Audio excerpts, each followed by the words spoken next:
si o lo o te mata a wawa mātou I lua a whai e le petia lo mātou whale a pitanga whale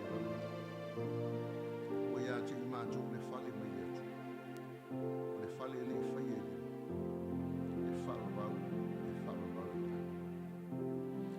a wole atu atu wale o tu lotu I o tu whatu o tua I le atu I whatu o tua mai fui atu e tele mea no whai le moto ana le ai o whai atu I atu o te alu e sauni se mea no whai a whai fui o te alu e sauni se mea no whai o te toe sau o te talia foi o tou I whaatasi ma ina ia iai o tou I le mea o te iaia o maia se o tātou tāpo I atu I le atua Amen.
Mātou te o iai mo mātou tina. Lea li e. O e lava ne e wheta lai o I lātou uma o e tinga ina ma maha tia I vera. O e lava e mālono hai. Lala leo lo mātou uatu I ati o e le nei tū lao le asu. Pa sifo mai alo wa nganga se ia utu pupu ina de ngā lala o mātou tangata. Manino ai o mātou loto. Pou ai o mātou langona. A o mātou vangavangaia, le soifua o lo mātou tina, o le sa mili tino whaatasi nei o la. A fio maia nganga pa iae, te ie whawina ma papatiso ina le nei tāpua inga, ina i o mātou whaia le nei sauninga, I le nganga a tua ma le whamaon, I lo lava suafa keriso o mātou te tala. Amen. Amen. Se furu ma le valu pesi o le antato pesi. O oe o lo malama Yesu e. Se furu ma le valu vi inga o le atua. A mai al nei pesi. Ona saunia le sunga le li fai au ia amani. Ia se tato te talo. Se furu ma le valu vi inga o le atua.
tātou whamawalalo atu le tua e ala le tātou talsa.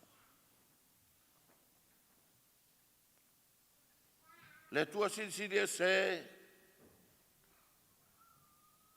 lo mātou li I mo lo mātou whao. O e lava o le mātou I sau o e o le na whaia I mātou. O mea uma o si o mangai mātou ai mai se ue e tā pena le pale li I o lau ngala. Le ne lava I tū la le tua mātou te avatu le vi inga o le wha manu ma le wha afutai I atu. A wawa ma whai o ne e wha avanoina le mamalu ma lau pa ia ma lau sisiri esi. E ma whai ai o na ulu whale mai le tangata e tapua I atu I atu ai. Ua mātou whaalat-lata atu I atu oi le nela vai tū la ma le mātou nganga mo lalo ma le wharoa. Mātou te whatangsia lua nganga pa ia. A whio mai a se ia e papti soina o mātou tangata. O le wha moe moe ua mafu ai o na mātou tapia I atu oi le nei tula. O le o toi lilo lea I lau silfa. Lea mātou te si ia toi le vi inga o le wha manu ma le wha afitai I atu. Ono le soifua au auna o lo mātou tina. O le sa tausi ma tautua.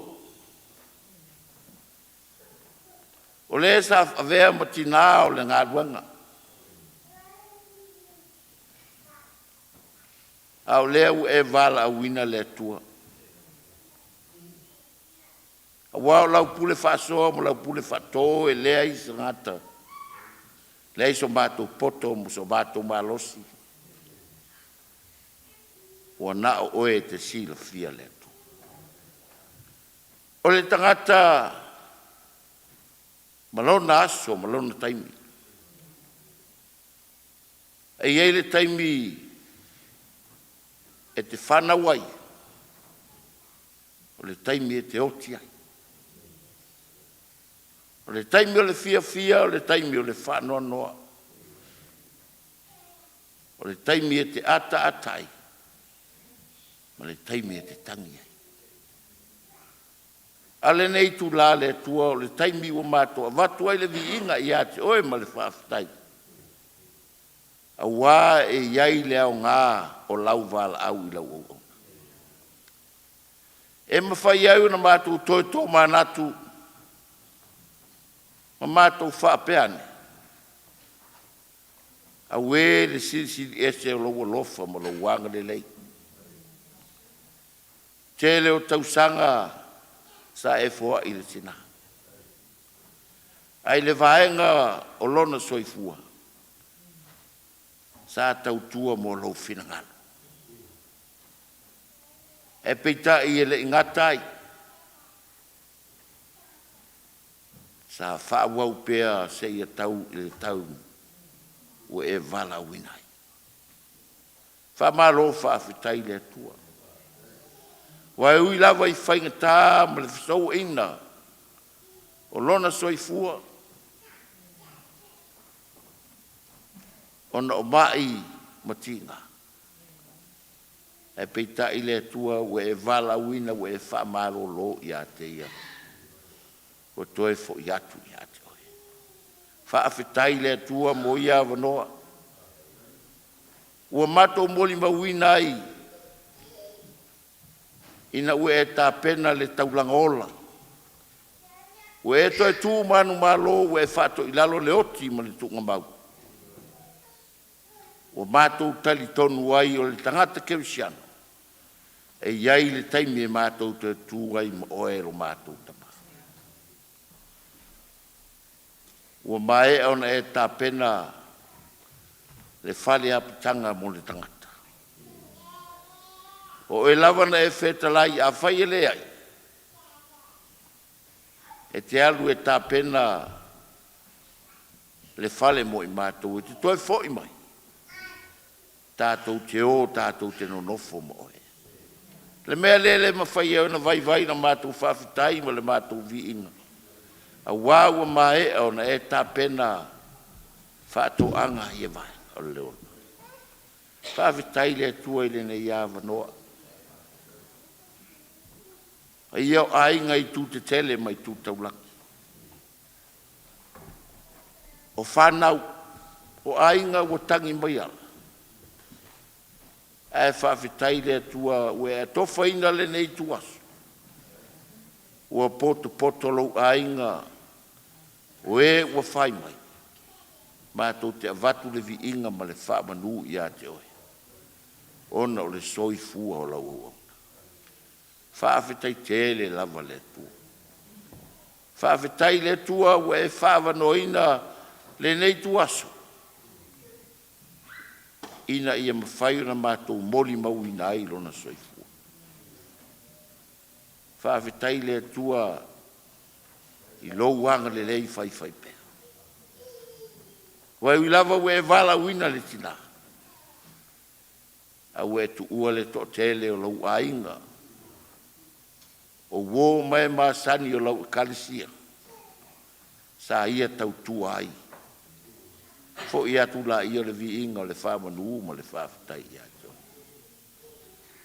Whawhitai i lau au auna sa whai ma tausi ma moe, sa whai ma leo ma moe, sa ia whawhanga le soifua tau tua ma le soifua au auna o lo mātou tina. Whawhitai mo le kalesia i lo lātou wanga le lei. Whawhitai mo ainga o whanau. Ala mātou whawhitai siri le tua.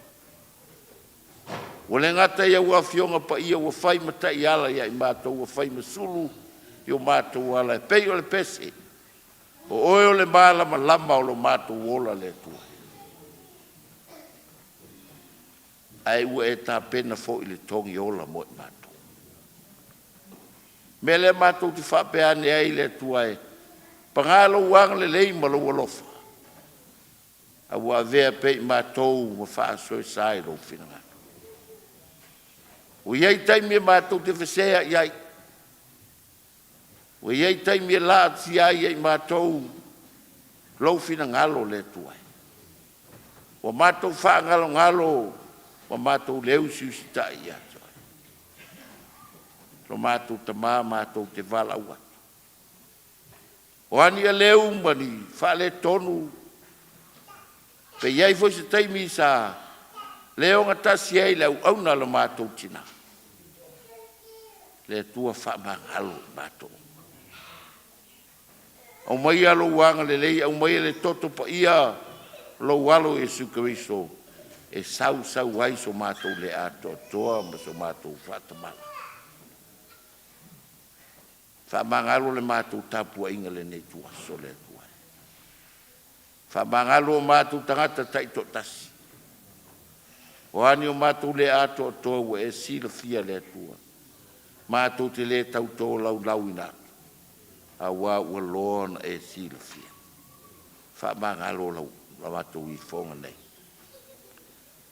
Ai mātou atu I ate oe molo mātou langona whanau nau. Fio mai oe lo mātou tua. Fio mai oe lo mātou tama. Lingi mai a lo manuia I le mātou tāpua inga nei. O lewa vea matai. Le tua o mai lau whaasoa pa ia. A wase fe au mo I mātou. E le ngata ina wha maa whanwhana I nai.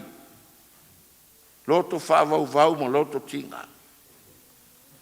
Ai toe whanga ai lo mātou wola whātua tua. A wale mātou savalinga whaia pēde nei o langa. Anga le lei mai le tuai. Anga le lei mai toe sauninga ma toe taimi o le mātou tina. A whe mai oe te whātaunu uina fua ngau. Ai e fo ia tu lava le viinga I atu oe ma le whamu. alofangia lou ainga. Alofangia whanau ia iai lua nganga tai iai lua nganga whaatonu iai lua nganga visosoan. Maua fo i le manuia i to tonu ainga i tū te tele mai tū taulangi. Lato whasoa ma le lato whaatonu le tua ia iai lua nganga pai. Ia lofa mai le mātou tāpua inga nei. Se ia e whaafafonga ma e liuliwalo mai. Se ia e fisosoani mai. O lea se upu o le a whaasoa mo i mātou. Le tua whetalai oe e mātou whalo. Au le mātou whanau na watu i ate oe. Anga lelei mai to e taimi o le mātou tina. Anga lelei mai i le mātou tapua inga nei. Anga lelei mai ma e tali mai le mātou whalau. Na mātou whapeane ai lea lea tuai. Mātou te talo atu le talo na ea o mai i te mātou. Lo mātou ta mai o le. Pa ia lo su. I o mai lo mā. Ia whaia lo whinanga. Ia foi mai a te i mātou le asu nei o mātou mea ai. Ia whamangalo i a te i mātou i a mātou. Pe i oi mātou fo i na mātou whamangalo i nā atu i e uanga le anga mai. Au fo i tai na i mātou i whaosos. Ai e lawea i a i mātou ai le lea. Wai o le malo a toa malevi i ngai whao. Amen.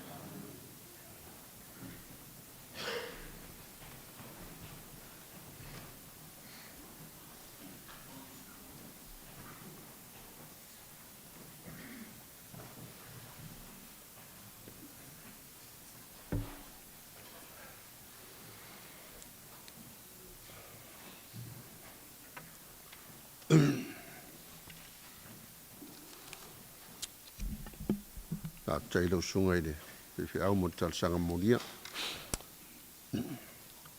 O le fai tau ina o le fionga pa ia le atua. Mai le fionga inga tuai. Le amo mai lea i le. Mo tupu o nom tau po i lua. O le fai upu mua e fa pau mai fai upo e fa.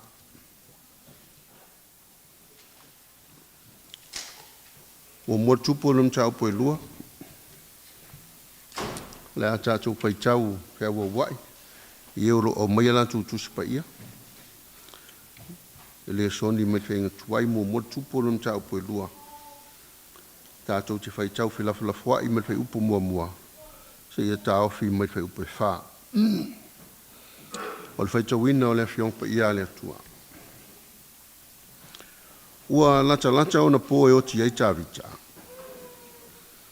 O na whaia i leo mawa e ngā malona atali i o Solomona. Ua whape atu.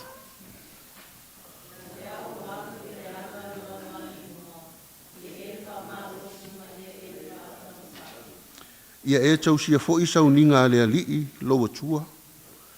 Ina ia e savali i o nala. Ia tausi i ana sauninga. Mana poloa inga. Mana whaamasino. Mana tūla fono e peo na tausia e le tūla fono. Peo na tūsia e le tūla fono mosi. Ina ia manuia oe i mea uma e te whaia. Ma mea uma e te whaasanga iai.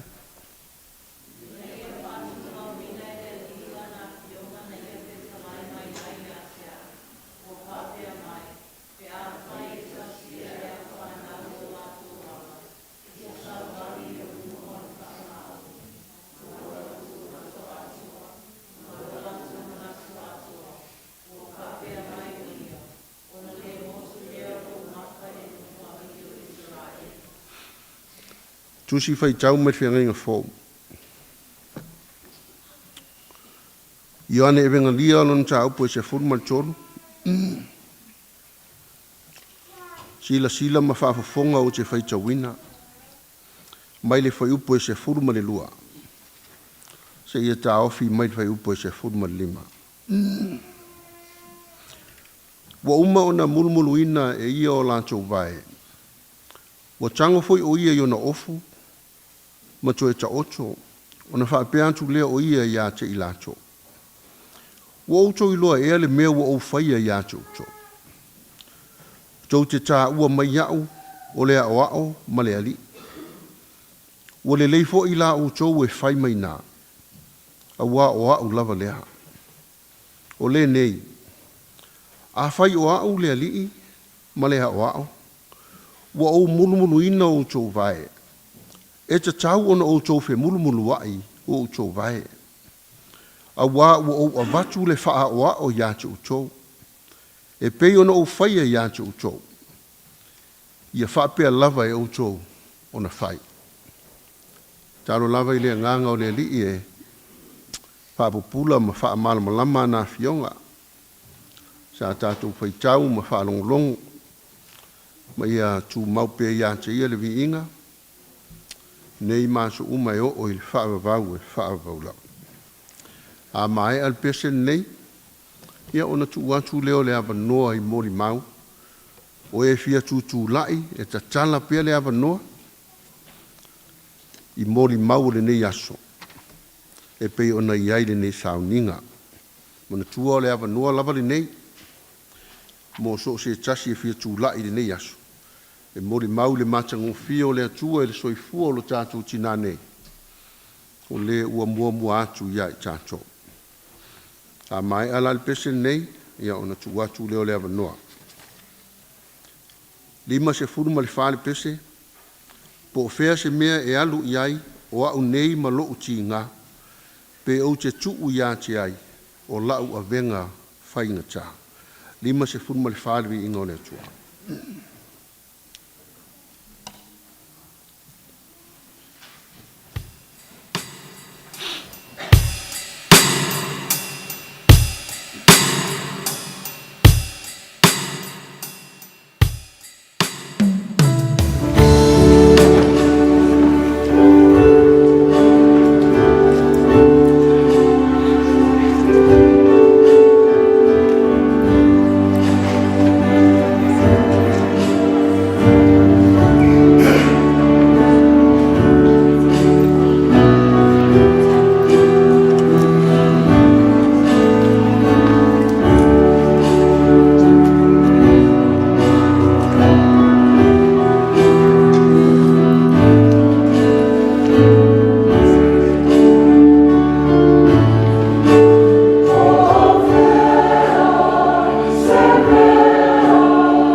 tō mori maulu nei fia.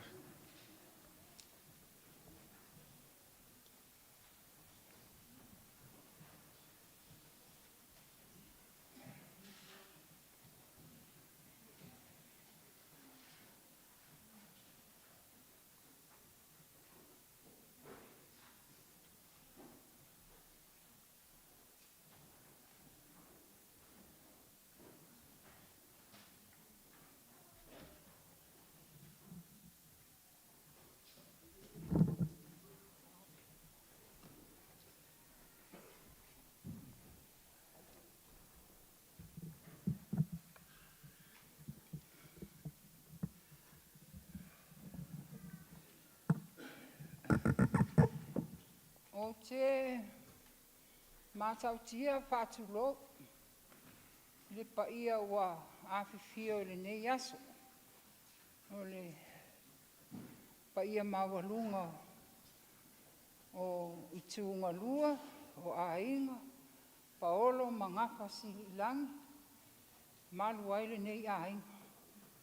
O te whātulo lava, whātulo i le paia o le au whainga luenga toki a le tua, pei o na sūri ta itai le nei, i tūla o le aso, sa mai a nutele, ia o le wawea mta itai, ia whapea fōi le sunga ia amani, whaasino tonu iai le nei, malu ia mali nei fōi awa noa, o mawhai o na mātou maua, moto e sauninga o na mātou uso, ia whātou ina Ulata Leomiti. Whaftai le tua ua ia taitai mailo tātou wola, soifua, maso mātou wola, ili nei fōi aso, o whai fōi sina lewa o na ta oto Ulata e whale maliu, o na o tāpe nanga fōi ia ma fuafuanga lava sāpe anga iai. Ia e ui lava fōi na o le wala au pa ia le atua. I se tasi fōi o i mātou whānau. Ia ai le ai a se si e whai loto. Pule pēr le atua ia te tātou umalava. Whai ia le matua, whai fōi le moto. Tātou te leiloa lama lo tātou teimpi. Ia mala au mailo tātou atua. A o loo whape nao na tātou whai. Masauni. Mo le nā wala au. Whaafitai le atua. Wawea fōi le nei ia manoa. E ui o le wala au pa ia le atua. Ia awa se awa noa wha auro fōi lea. Wa tātou whesila whai ai maa inga. Le ngata o le su mai o le ainga sa Leomiti o vai atua kumo alfa sa le ainga o Leomiki. Ia whaafitai le tala au mai ma su mai le nei aso. Mātou te iloa ai le tāhua o si o mātou uso. Ma se ngā ruenga a o se maa hoi sa tongi. Tau tua ina o ainga. E le ngata o Samoa, ia aole nei fōi atu nuu o lo tātou o nofo mau ai. Ia, o te tūlai lava ma le whaanoalu, i lo o tau pa ia, ma malu ua o fia o nei aso. E le la waso fōi. O aso whaape nei, ia o aso o le loi mata malingi. Ma whaafitai le atua. O loo langona pēr le mapanapana. Ona o le tō e sea, o se tasi o mātou. O le lona tolu ni nei o mātou. E elo mātou tuangane matua. Ia so o ai au nei, se lesa. Ia mawhātoina. O le paletua, o le paipe au, ia ioane. Tō lai. No whaanofo i whātu ia le mana. Ia pia i le ngā luenga malwhi au. E ala i le kālesia me tisi. Ia o nisi fōi. O loo au auna ma tautua lava le au ma le ngā luenga i nei. I le kālesia me tisi. Ia o te langona alo wanganga whaakatau. O wā. E uia ina whea ngai tātou mani telo fuafuanga o nei o langa malalangi o lo tātou oia.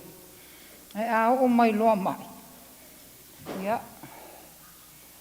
Ona tātou langona leo al whaintā. Sā. Malanga atu lata i Utah o ina o lo mātou uno nofo mau mawai mātou nisi o le pānau ne. Ia whātu lo. Ia nālu atu lata i le whānau ngā o siano. O le to olua o siam tama. To olua o tala lei. Ia taunu ulesi aso au lesi aso. Mai lata ma avel whalma. Ia ona tausia i ale i Utah. Nā mātou wā ai lava i le ti ngā hina. Pea ngai lava ma ti ngā holona pea ngai ei ma mai. O lata fōi wa lewa na mai. Ngā ai whaatu rou lava le pa ia ma le maualunga. Whaafitai le tala au mai ma fio mai le nei aso. Ia le ngata fōi leo i mātou umal whanau. O uso matua ngane. O mātou ta maha matina. O lo o tutoe nei e whaau wawina pēr ngā luenga tau tua i so se mea. Ia, whaaftai tele a. Au le a se i te whatu loa no. Ia o le a mai le mātou o whai pese. Ia, wa o le a so nei o le a so le a o a inga. O se i whai sautala na titi a. O le whai pe au o le lotu lea. O se o tei lea o a mandi. O le awali i lea. Sa ova ai ai tanu ngā manono a o onga. Nā iti alwa inga lea a onga a mani i le. I le fifi. Ia a onga le si waenga i a vele ma. Markolisi o Samoa. O lato mātua. O sione ta mali. Sa whai lau tusi le ekalesia me tisi nao naso. Ia a maletina i a Havila. Sione tamari. Ia whaatai a mani. A tonu o lea wa e so tau au i lo tama. Nao pe ia o e sione, pe ia o e sio tama. Whaatai lava, leanga leima le hama noa. Ia le ase isu. Mala au watu le au whai pese leo ma whaaluona wala au. A lea lava ele i aini so le au whai pese i. Ia, o mai loa, o mai e usul kako pese. Misi, ia tā mai le pese fast food ma le fitur tu spesi.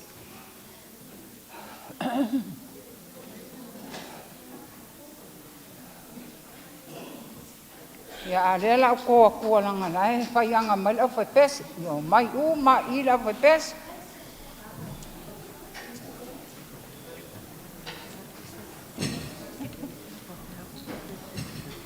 Le la o mga whai lea.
That's how old she is.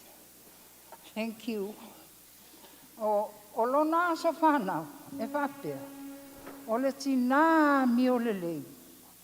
E sili lona tau I penina. E whapena lava winga o lo mātou uso nei. O se uso loto maulalo, o se uso e tumu i le alofa. O le tele o mātou na mātou o mai i nei Amerika.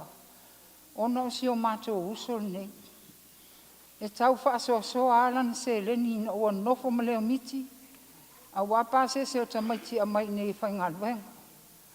She was a very kind and a very beautiful sister to all of us. Yeah. O lona aso whanau, o lona winga fo'ole nā o le tangata nei e ngoa ia suapa ia whaatoina, Leomiti, o i whaatoina Ulata Leomiti. Ia o le a whaile mātou pese. Ia misi, ia o le pese e whaasfuru ma le fitu. Ua tu, ia te a ia o te pai.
se laus kuma pa.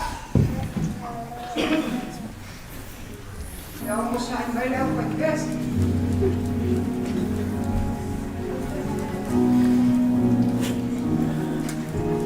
Maar hier ook nog een heel stuk. Zo, maar ook Ulata.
Nei māsa uma e whaavavau lava.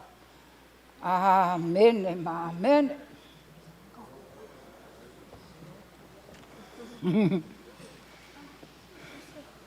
Uhelo koko.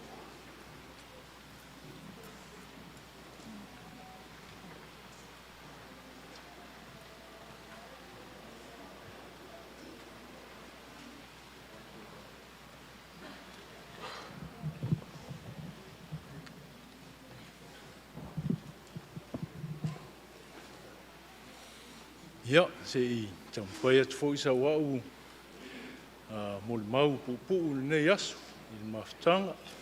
Ia wau o le tuangane lai titi o Ulata. O ngoa o whaiu. Ia, o leo mautu atu so tō mtu palpala pe ona. Tau noa le tō whina mtua. I le sua lau songa taitai whapea fo I le whingaluanga pa ia le tua e whapea fo I le malu o mwhai on tātou whaatasi ne yasu. Ia e upu o le whaata oto luas fun malua o lon whai upu momu. Ia sili le tau leia I lo le oloa. Ia sili fo I le anga lei lo le Auropo le a Rio.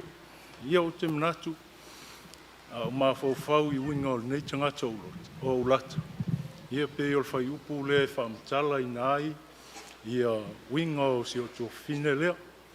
Ia na mātou o mai polu le mea sa mātou whanau ai. Ia mātou te leiloa I eise isi ia mātou I ala iti. E eise isi tō whine.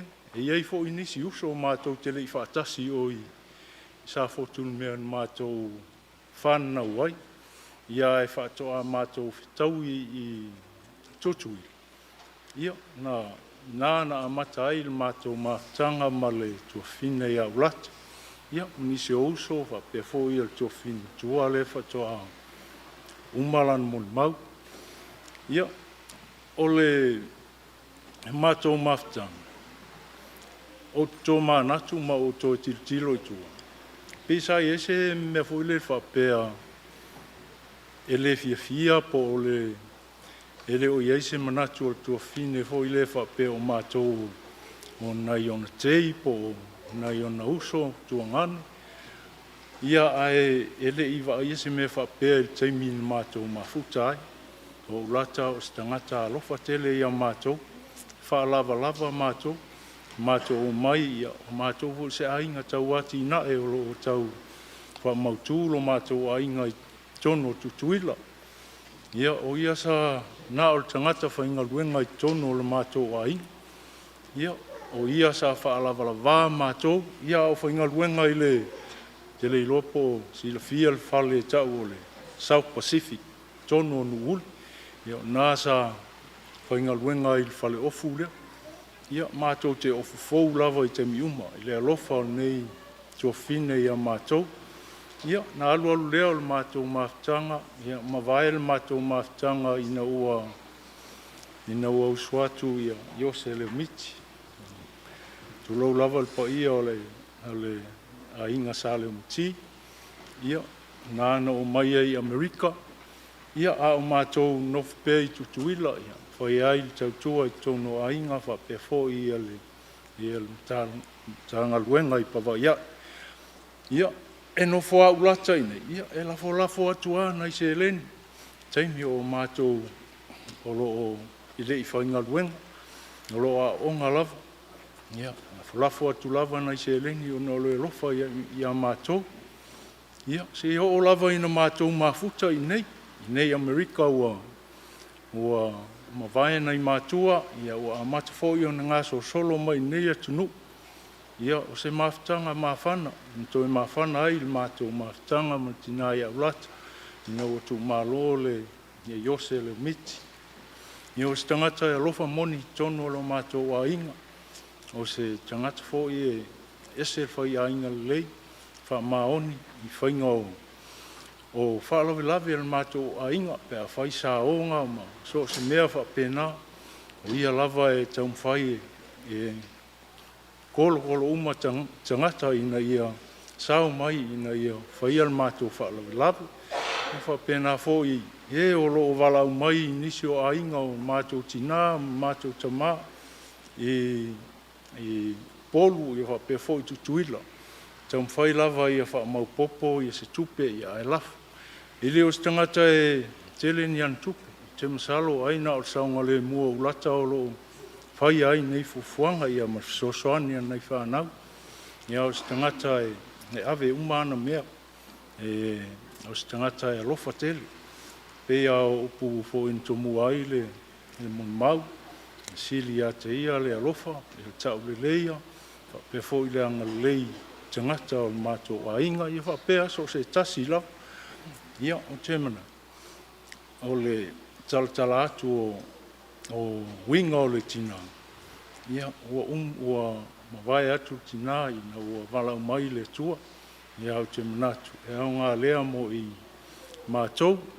O te le taea le malu o le tātou maftanga le nei aso e pe whaptoa la u whamtelanga i pa i o ainga. I le nei au ngā le i o winga o lata. Ia aua nei whaasiri ia mea o le nei o langa e pe o mea o nei tino i le tāua. E au ngā mea o tino. Ia pei o whale o tā vale so se mea o lo tātou ai sapi ai wha manuianga le tua i nei atunu. Ia whaasiri le alofa ma le anga lei so se tasi. Ia whaatino ai le anga lei ma le alofa so se tasi. Ia o se wheau lea mo i tātou, ai mo se i tātou i whanau. Ia ua nei i whaasiri ia le alofa i mea o tino. Ia whaasiri le alofa. E maanga le atu i uso a tangata tonu o lo ai wau talton pau a leo lo oso te alu ma oi luma o le atua na tu uma mea lalang i whaasi sili pe i upun to mua ia sili le anga lei sili tau leia ia o sa umul mau pu lea ia ulata ia lewa e sa whaoti le utu al whai mea i le tono o tātou a inga, ia manuia ala malanga, ia maua so nofuanga, i le langi wa uma on saungia le tua. Ia, o le a whai ula u mau, i le pese a se laus fulim. Ia, tātou te usu uma mai e le tau o mai runga i, whai ua i a la mau ne yasu. Ia, tō mole tātou pese na wha mole, pe tā mai fo. Neso si mau ai ma na ia pe a whai u pese. Tau tai longa a i le ma sa whai ngata e a sa le pe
Ia, tulou, o au te whaalongo lava I le awhionga I a Sofia. Ua, nao le toi ina whaise maa mōri mau. A tono I ei voice te mea mōri mau ai Sofia. A langa I ele mea tā ua e, tā ua na maa mōri mau ai ma Sofia. Tulou le mamafa o le langi, lau le tautala iai. Au ai mamafa langi o le tina lea. Nai alana mai, nisi o tō o ainga. Sa fia tautala iai ai manu le taimi. Tonu voi iai se taimi ma se aso. Pe a maua se awa noa po tai au.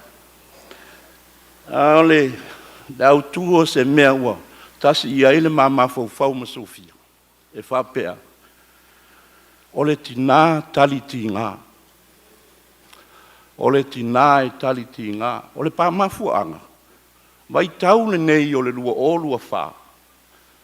Ua usuia le fono a le kalesia. Ai tā pena ulata I lana tautonga. Lua o lua whā. Ia, ua I Samoa mātua wha le anganga. Ua usu le fono. Ai tā umai loa ulata o le awhai tautonga. E ei tū maanga le matanga aluenga. E o nisi o tu waile whaamuri. A ua le tautonga o ulata. Lena mao ai ma Sofia. E mati taunu atu ma Sofia I le tai au lea. Ua tumu alo ma whanau.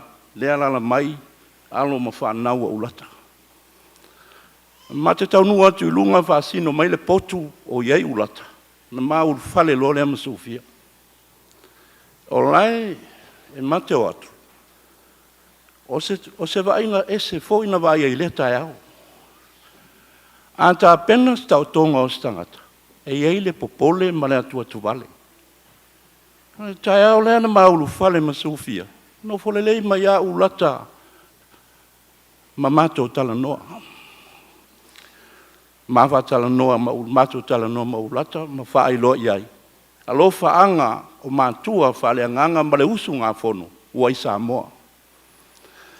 Ia, whailoa ma le tala, o whai atu ia ulata, se I loa atua le tōru loto.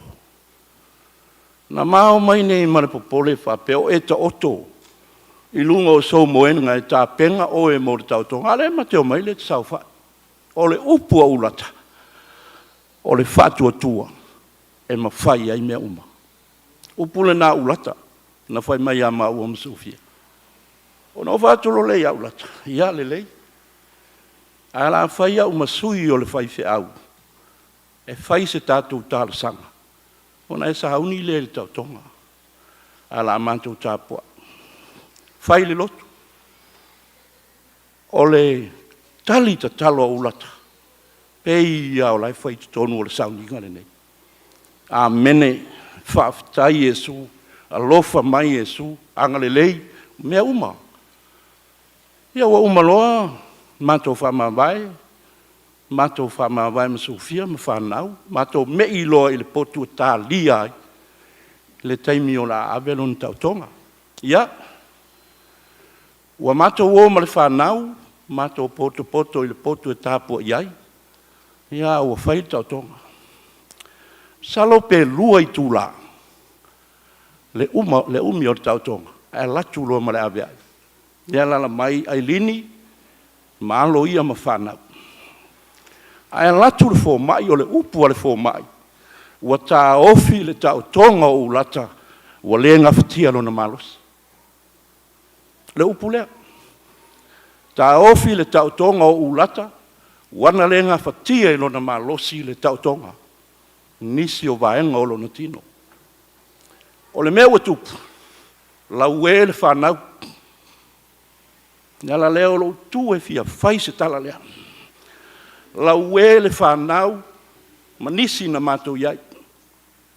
E o ia ma ua ma Sofia. O le mautonu. Wao le tala. Tā ofi te tautonga.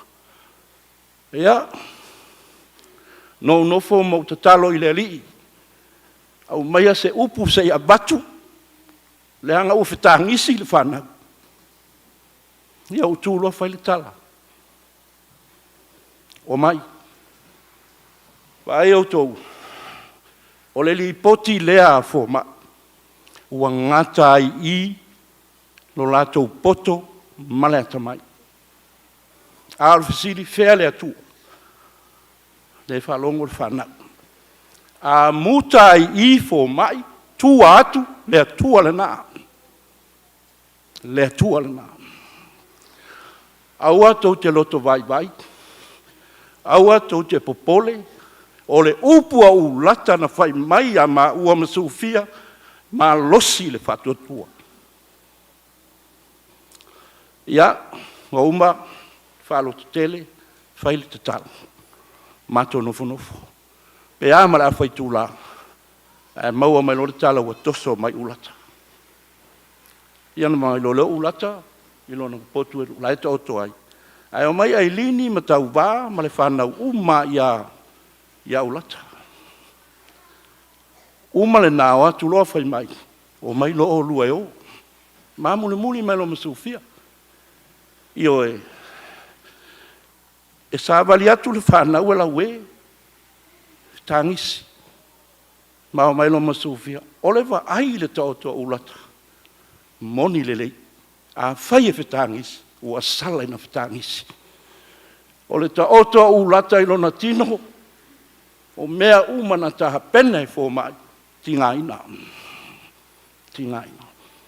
Awana le langona se tala. Ia, o nai musunga na whai talinga ulata, lau upu, e whātua, tua i le tu, lai whaafonga le tua. Awa le langona so maleo. Ia mātou e whai mai lo masufia, to e whai le tala i whanau. Loto tele, tau te loa o tau. Ulata e nofo i le ana pongi aso uma, aso whareile ana pongi ulata.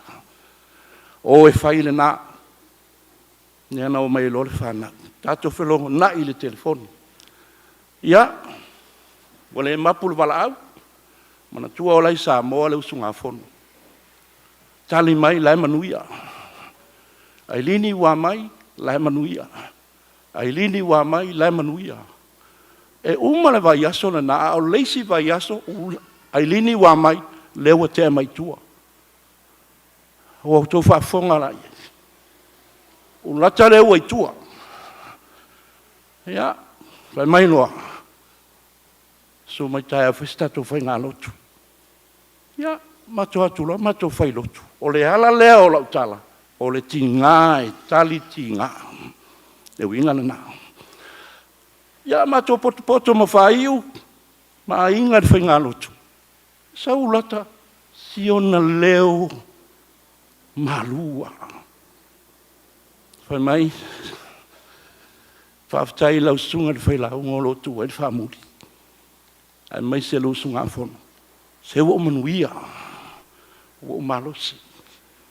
O whai atu la ulata. A tonu ai nela ngona na musu i lau talinga, o lau upu na whai mai au e sa uni le tautonga mau le whatuatua. Whaftai lo te tele. A lewa vai atu. Pe ia o e solo tangatai. Tele i aini tinga. Whai le lotu uma. Whai mai foi tu maangari. Le ainga ia mato whamamai. O le vai ia sole nā ai aso sa uni e whai le lotu. I le whale satu ai le a wai mai la sa vali atu ulata.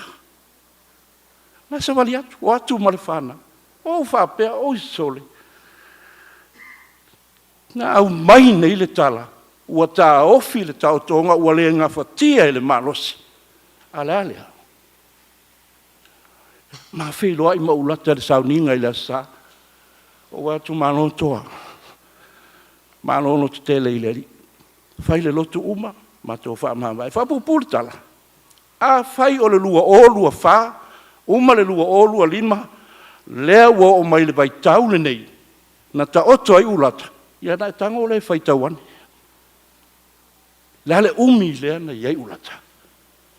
Ese lea lofa o lea tu. Lea lea o lau tala, o le tingā e tali tingā. Whai tau sala le matanga aluenga le whanua, e mua wala au mai ulata ia te au. Sao, whatu au lea, lea le menu, whai atu mea lawai te maua. Lale taimi, tatou o le lua e vawe. E wala au mai, tina mātutua uma. Ia uma o mai, mātutala noa, i mea ua whai le nāso. Ia, au i lea. Ia ono whai atu lua whā, lua whā le tau tonga, i le lua ono usu le whono, leo whai ua iei, ua lua le leitau sanga. Talu ona, au mai e le atua le avang noa ia ulata, i lona tau tonga. Alula ia i uta, ia e maua tala, lai manuia, peita, ia loto te tele le whanau ma inga, la leo lo whai atu, lo nau mai whaise mo le mau, le anga na ta oto ulata, ai saula upu, wale ngā whatia le tau tonga, e uma, wale a toa le malusi.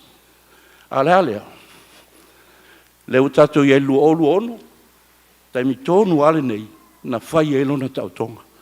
Ia, ulata, anga le mai leli, fawia lo sai le langi, ia, mua atu, ia masalo le la, faso sola tuanis, ia wa lava le vala awa le atu, le anga le isa isi le oi le atua.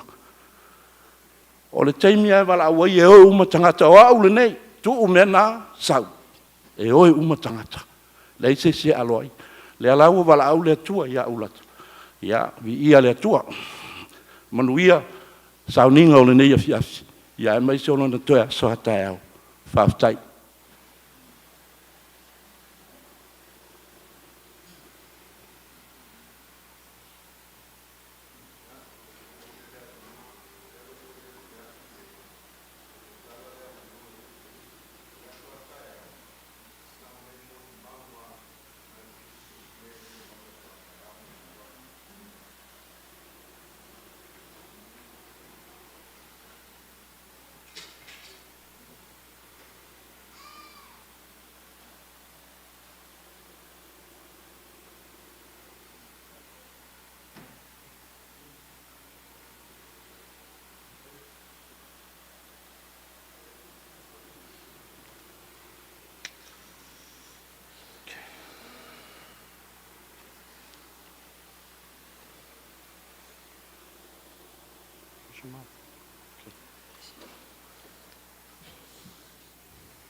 God is good. All the time. Okay, lava. Ja. Ja, mo mo lava ona fia si we inga ma faftai ni tatu tama lang. Ja. Fa ma lo so fi pa ia ma le malu tatu ona le tua. Fa peo fa le tua ma inga. Ma lo le tau tua inga luenga le ri. Ma lo le langi mama, ma lo le tapuai. Ja, faftai le faftai lava lo sunga whawhenga e ia i le whaanga ina lo mamalu nei matongo fia te nei aso mo matina whawtai lava. Fia whawtai le mato aina atoa ma wo masani whaatasi mai le aso fia o matina. Ja, fia whawtai fwoi le mawhatanga masi o tina. Ja. O se tina e se lava le alofa i tangata uma lava. Alofa e lana aina. Alofa ai mese lava le atua. Au manatu si o tina. E tolu lava upo te manatu ai o tina. O le loto maua lalo. Loto alofa. Ma se tina e matau i le atua.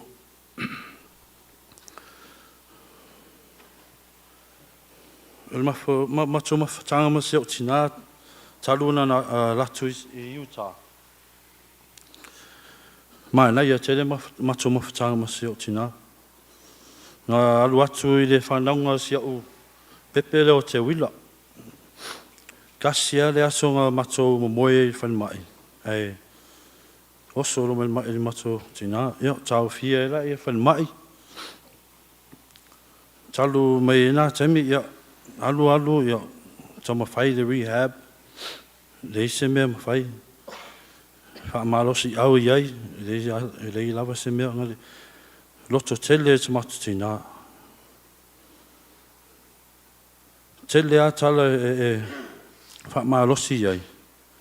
Pau lava tala tina ia o lo sai. Pulu e lava lea li. Ia, o te whia whawhitai lea tua a wā mato maua se mawhatanga masitina. Tele whaitaimi sa whaia mato tala. Whaasoa mai ei ma whesosoani mai ei a mato te whanau. Smatina e alofa lava so tasi, e fua lava sana alofa i so se tasi e na tasi lava le alofa matina. Ia.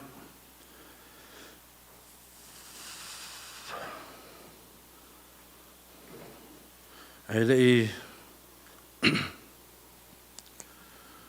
umare o le smatina. Pau lava se tala matina ia te au. Ia kipi le ai, ma whaalusi te kingo. Ia mam, ia lau tama whai ei. Ia lo whamele ia whesoani mai ia te au mai. Nisi foi oso matua whaafine, ma nei whanau. Ia tato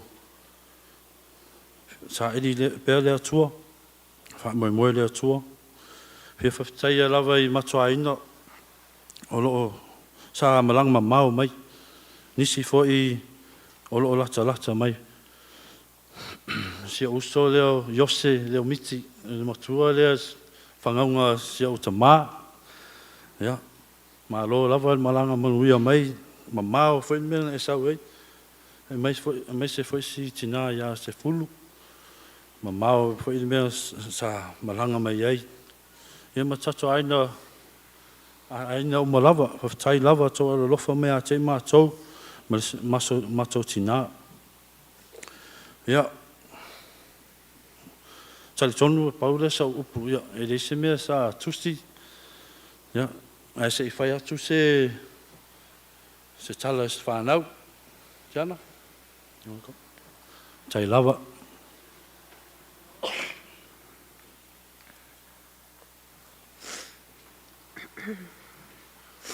Hi everyone, my name is Ulata Leomiti. I'm the oldest daughter of Talalele and Leilani Leomiti, and the third oldest of Grandma Ulata's grandkids. I wanted to talk about my grandma and who she was to me. To me, my grandma, she was a role model. Not only to me, but to my brothers and sisters here and our parents. She was patient, kind, humble, loving, but most importantly, she was faithful and God-fearing at all times. Without fail, my days were always better when I got a message from my sweet mama, or when we would just visit and just be in each other's presence. I would do anything just to hug you one more time and feel your warmth. One thing I loved about my grandma is she bonded with us by glorifying God together. Whenever we spent time together, we would always be singing Sunday school songs, learning scriptures, and having prayer as a family every day. I'll never forget my grandma reminding us daily to say our prayers. How blessed are we to have a mom and grandma so loving that she makes sure we're on the right path with God. A grandma that prays for you every day and who sends their love so often when you were both near and far apart. To have a close relationship with my grandma was precious, and to share a love for Christ together, that was a blessing.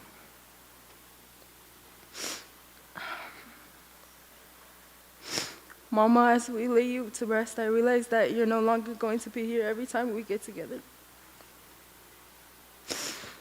Yeah, I still see that you live through your siblings.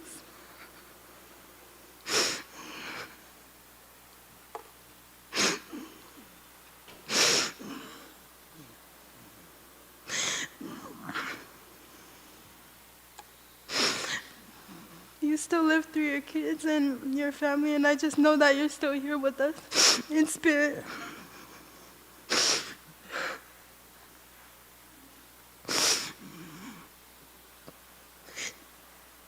I admire you so much for the physical and spiritual strength you always had when you were here with us. Always so strong and with a smile on your face. I think of you and will continue to think of you in everything I do, even though it hurts that you're not physically here by our side.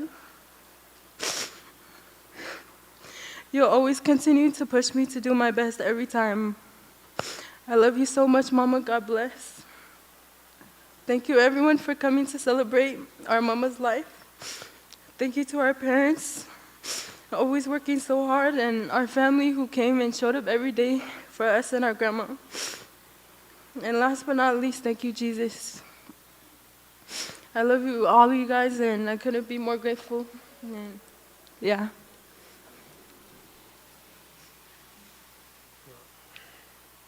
Hello, everybody. My name is Ulata Leomiti, and I was my grandma's 5th grandchild. And I loved her very much, and I know that she loves all of her family as well very much. And after school, after practice, I'm so used to going to see her and visit her, and now that she's gone, I'm confused and just lost. I don't know what to do without her, and I miss her. And she would always remind us to say our prayers, and I miss going and singing with her and saying her prayers. I miss her prayers. And I know that if I ever forgot to say my prayer, then I know that she would be there praying for me.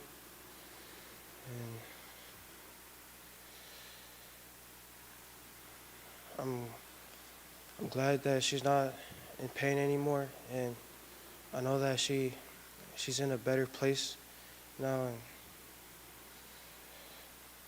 and she's very God-fearing, and she's a good teacher. She always taught me to try harder and always push myself, and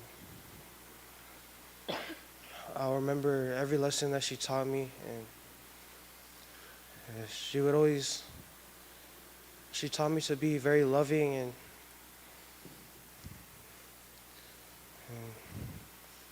and kind. And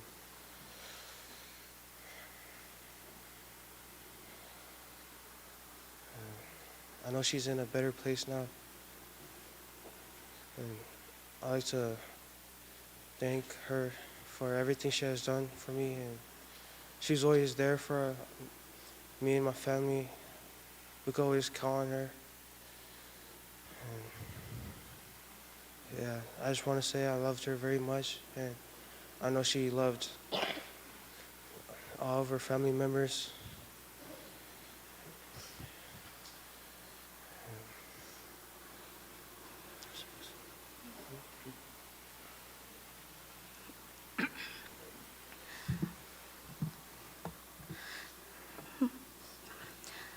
Hi everyone, I'm Talia.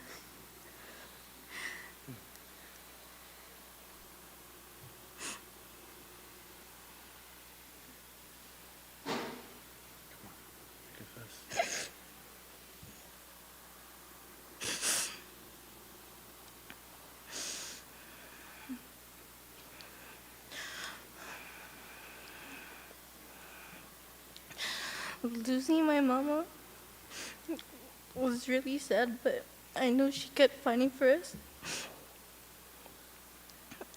I kept staying strong.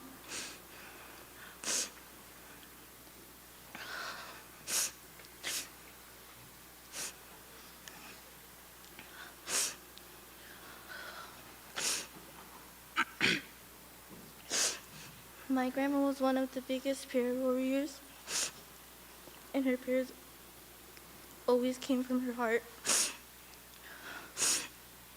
My grandma's such a sweet and loving grandmama to all of us. I will forever miss her. Warm hugs.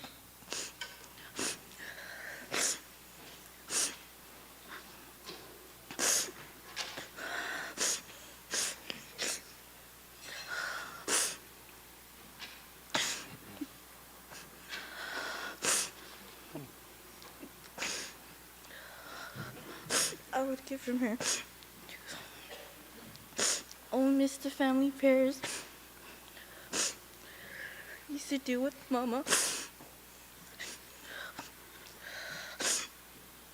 I'll miss how her smile brightened when we walked in to see her. I'll always love Mama and keep her in my heart at all times.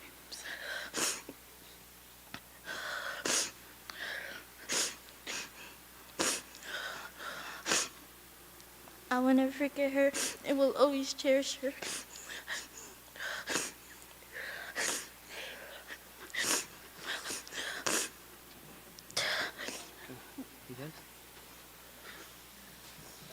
Ele umama ko testimony. Ja. Kasial pesere fia usu fa mol. Pesere se makinga usu ke mi uma pa fa makolo. Pese se lau se foi numa leiva fa mol. Ya usu mele fa upu mo mele kale ya ulava fa inga kai lava. Fa mole.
Amen.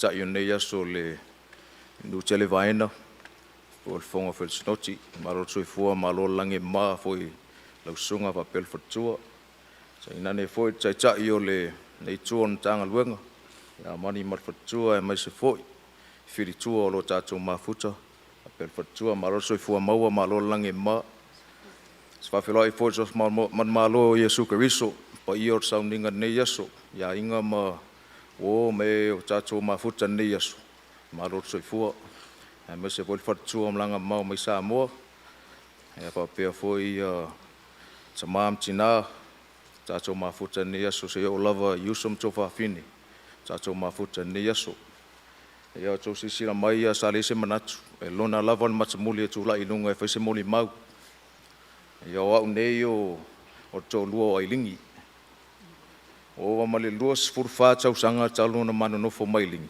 O te mi fwoi nā mama futa e martina nei. O tina nei. O se tina sau o lai titi. A o malanga lo matua, o matua. O se matua fautua. Tere lava mea o te manatua tina nei in matua mafutanga. So se mea lava e alu o tina nei pe malanga i uta, alu Samoa, e to e sau lava tina nei a maua. O lana tama lava o tō lua nei. E tele lava mea o te manatua le tina nei in matua mafutanga. A ele i whaasili se moli mau nei aso. O te fia whaia tau loto le whai so o tina nei pia whai mato loto a fiafi. O te walau tu e whanau. Let's do our prayer that we do every day.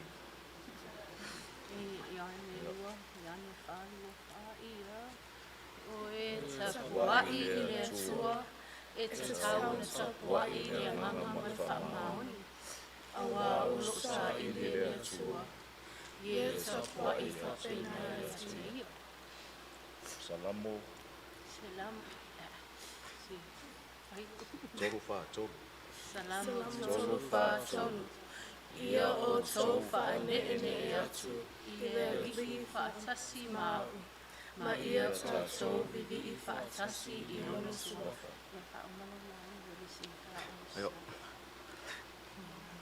Oh. E te lawa mea se whemali mau o tina ni. O se tina na o ngā ia te au. E lau whai mai tono le aingan nei. Sau le loa ma se wha Samoa. Sau ola mai Samoa. A tina nei se tina na o ngā I lau nei tangata. Pena whai atu. O sau o lai titi. O malanga tina. Ua ta malamalama I tū maanga o le asunu. O se tina whautua le lei. I so se mea lava I tono na mātua inga. E I te mea uma ngava mai. E le kai ngalo tina nei le lotu afiafi. O isi ke me e oke ngia lo makua u fai mai. O lau ngā ruenga re o le ulo tau a inga. Ia o saula ia o fongo lalo e whapea martina. Sau e fai merka ko kakalo. O isi la ke mea fai mai lo tina ia kakalo. Kakalo mai oi. A o whapea Garland. Pray mai oi. E oke ngia tina le a u teimina. E le ngalo le tina o se tinga alofa. E le ngaka I tono maa inga. E foi mea tupu tono maa ua inga. O se tina e le kai fiu ngō fie I to tono maa ua inga. O se tina alofa tele. O se tina e le e kemi e alorua e au whaakasi mai mai ringa e mako whai anga o mako. E le kai awa Ulata ni na suvai le mafutanga. Sa ulangona le mawhanawhana na mafutanga matina. E fo I tūlanga sa whapena na tautua I tono le ngaruanga. I le losu. O le whautuanga tina tō anga le lokalu. Ie e ko anga kia le loku. O la umori mauna le luas fulfasa usanga sa o mafuta I matinani. Ia ulata. O le ase tau tua mata vela o lau tamanei. Ia lofa rea tua. Whamangalo hui po le ase se sa wā. Ia lofa rea tua manuia lau malanga. Ma tu te alofa tele atua mo oe. Mai se foi tō lua man whanau. Ia ri foi moli mau al whanau. E fia usu atu pese le fia Leomiti. E le pese le tō ina. E fia e usu te mio mato lotu. Le loa e... Paila. Oh, my God.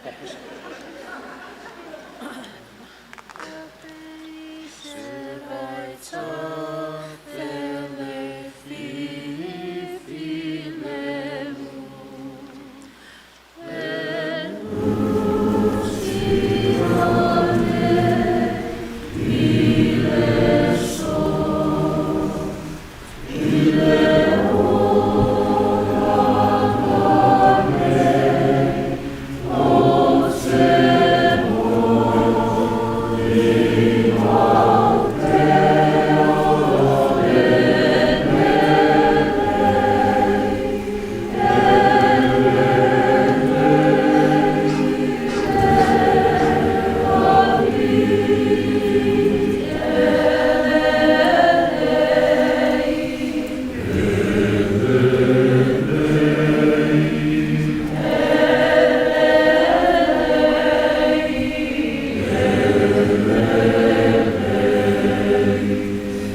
My name's Carlin. I'm the oldest grandchild of Ulata.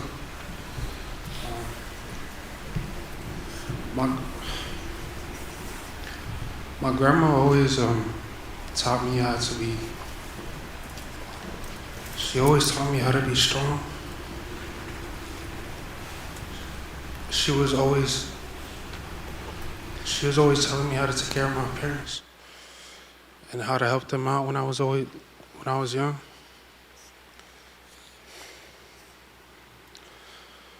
And she was like one of the most humblest, kindest people on the planet. She was always telling me to pray before I go to sleep. She was always reminding me to pray wherever I was.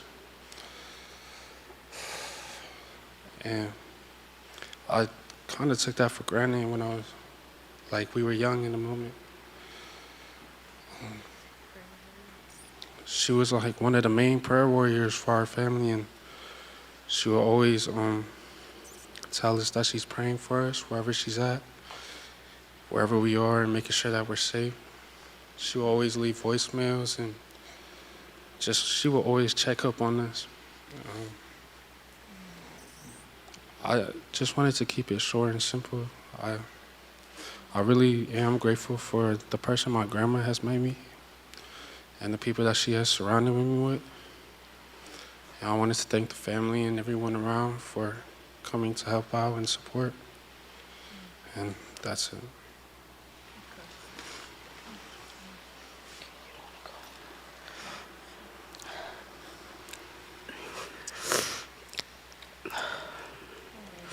Hi guys, my name is Kaylee Misiluki. I'm the youngest of Eilini and Carol Misiluki. I'm the fourth oldest of Ulata's grandkids.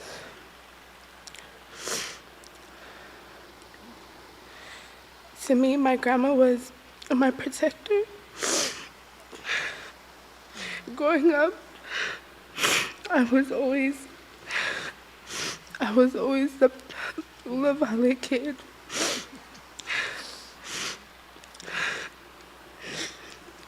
When I would get in trouble, I would always run to my grandma. When stuff would happen or life would hit hard, I would always go and vent to my grandma. My grandma had a way of providing comfort and understanding to me. She always taught me to be forgiving, and she always showed unconditional love. She always motivated me to stay on track. One thing I love about my grandma was her faith in God.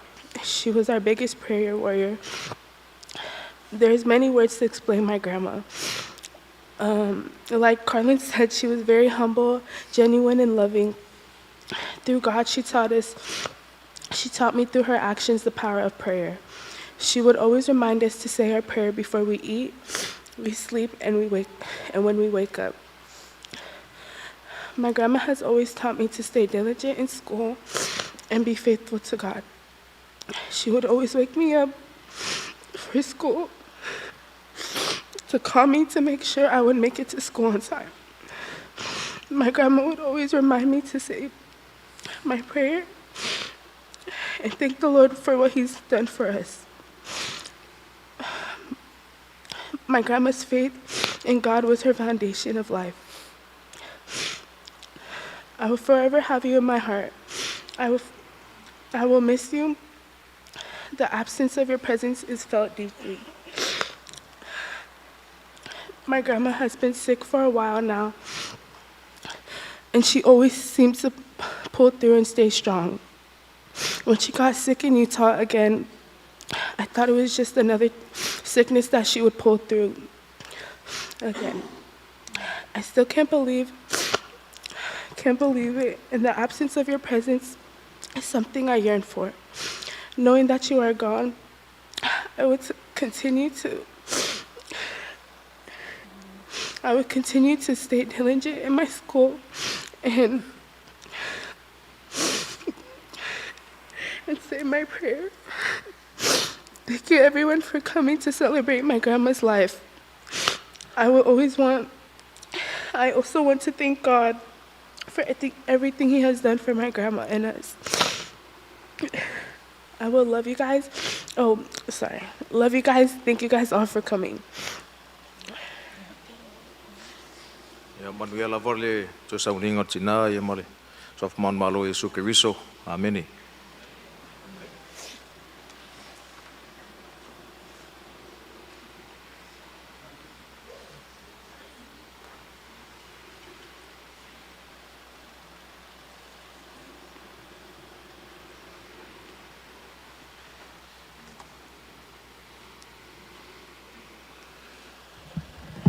Hello everyone. Good evening.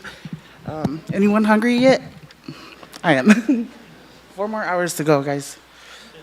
First, I'd like to thank everyone for being here today to celebrate our mother, our grandmother. My name is Ulata Leomiti, and I'm one of the grandkids. There's so much to say about this woman of God. But what resonates me with her the most is this scripture from Proverbs chapter 23, verse 25 to 28. It reads, "Strength and honor are her clothing, and she shall rejoice in time to come. She opened her mouth with wisdom, and in her tongue is the law of kindness. Her children arise up and call her blessed. This fits her so well because of her heart. She carried herself with strength, grace, dignity, kindness, and love. Her love was so pure and genuine, but would tell you like it is. She was truly the anchor and the matriarch of our family. Grandma, thank you. Thank you for loving me and Reen and our kids the way you did. I'm gonna miss you, your calls, your texts, and especially your prayers. Last thing she said to me, she held my hand and squeezed it as tight as she can, looked at me and said, "Fale, loco kele, stay strong.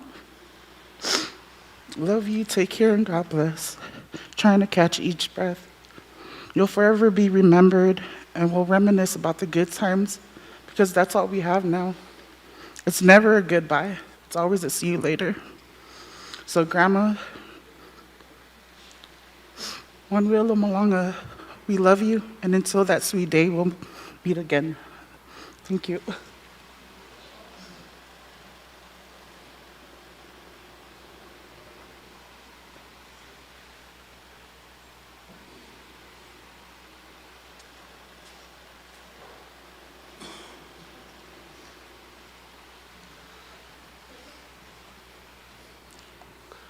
Te manatu leo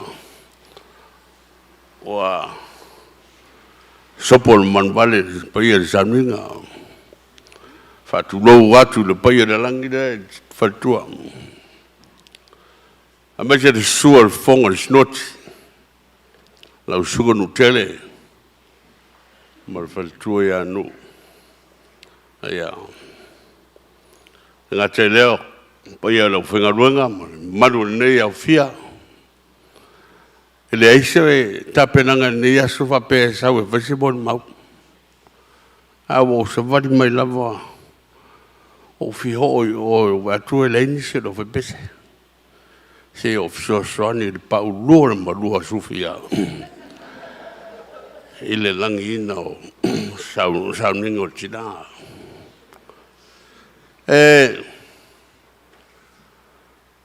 o tāua la un mata ma vavai mai. O le upu moni, il pa ia ho ainga. E amu ia lo tau ainga. O le ola ma le tō tele ma le vavai atu. Oka. E le popole se mea tasi. Pe a fai. Tātou te hoi upu o le ngā ruanga le atu, whina ngā ro le.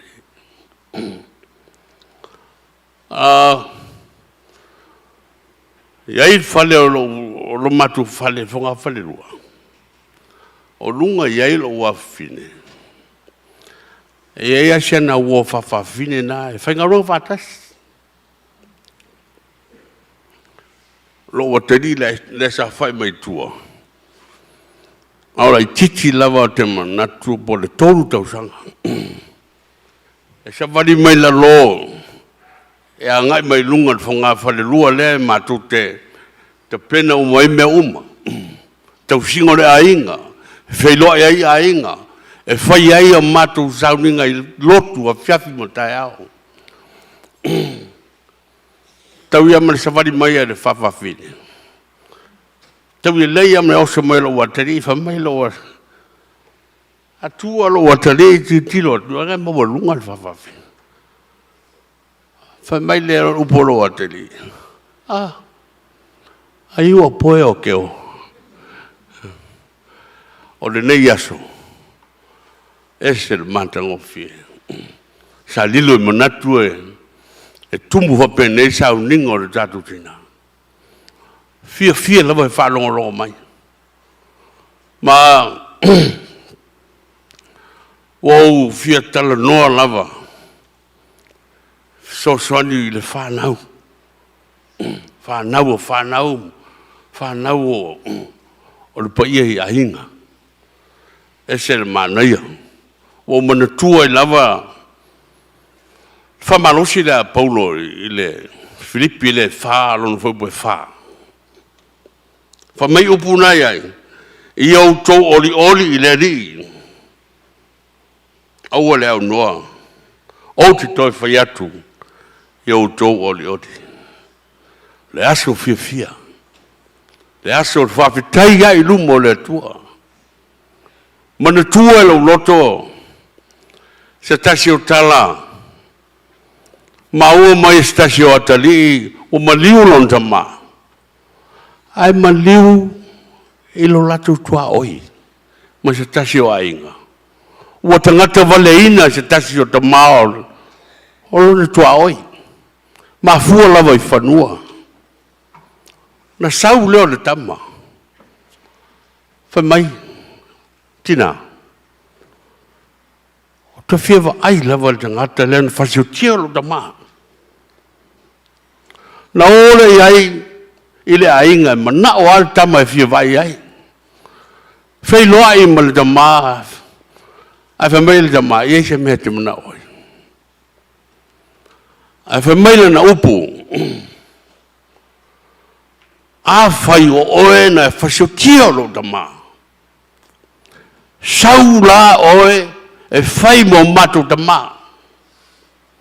Le nganga fo na le aso nei. I so ulangona. Ua malanga lo tātou tina.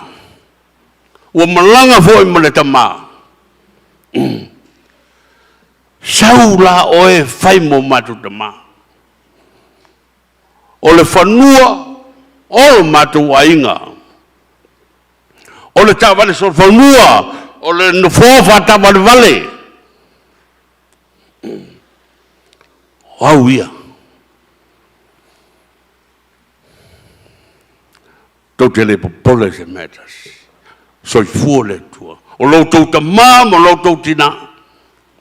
Pa io ainga ialo ma whanau. Fia. Oli pēno whamanatu atu. Whai mere sfuma tolu. O te mawhaia mea uma. O no le ua whamarosi mai ata. O upuia. O te fia. Mori maua ni aso. O le saunuanga sunga taitai. Lava noa nei mo mori maura inga. Mo nisi e toi fia mori. No ngona lea mo manatu. Ta ua au ne misi lava noa. Awa maua lava noa whairoha. Le ala lea ole. Le manatu e sau mani oe. O te sau mani a whaes. A tata uo loa ni ngā luenga. La ngā e uso le nei. E lau pama ma le olo fo. Le ngata leo o tata uso I kalvaria nei. I me whai o le winga leo mo o langonai. Ia o te fia sau e whai se mo ni mau o le tina le lei. Peo no tō mo ni mau. e le tu yo ia se whamatalanga. Wa o le atua e le manao se tangata pipelo. Ai sao, lumo le tua. Ia, manuia te whangamalanga. Teo tina, ia wa omo se mon maua te malota titi waftai.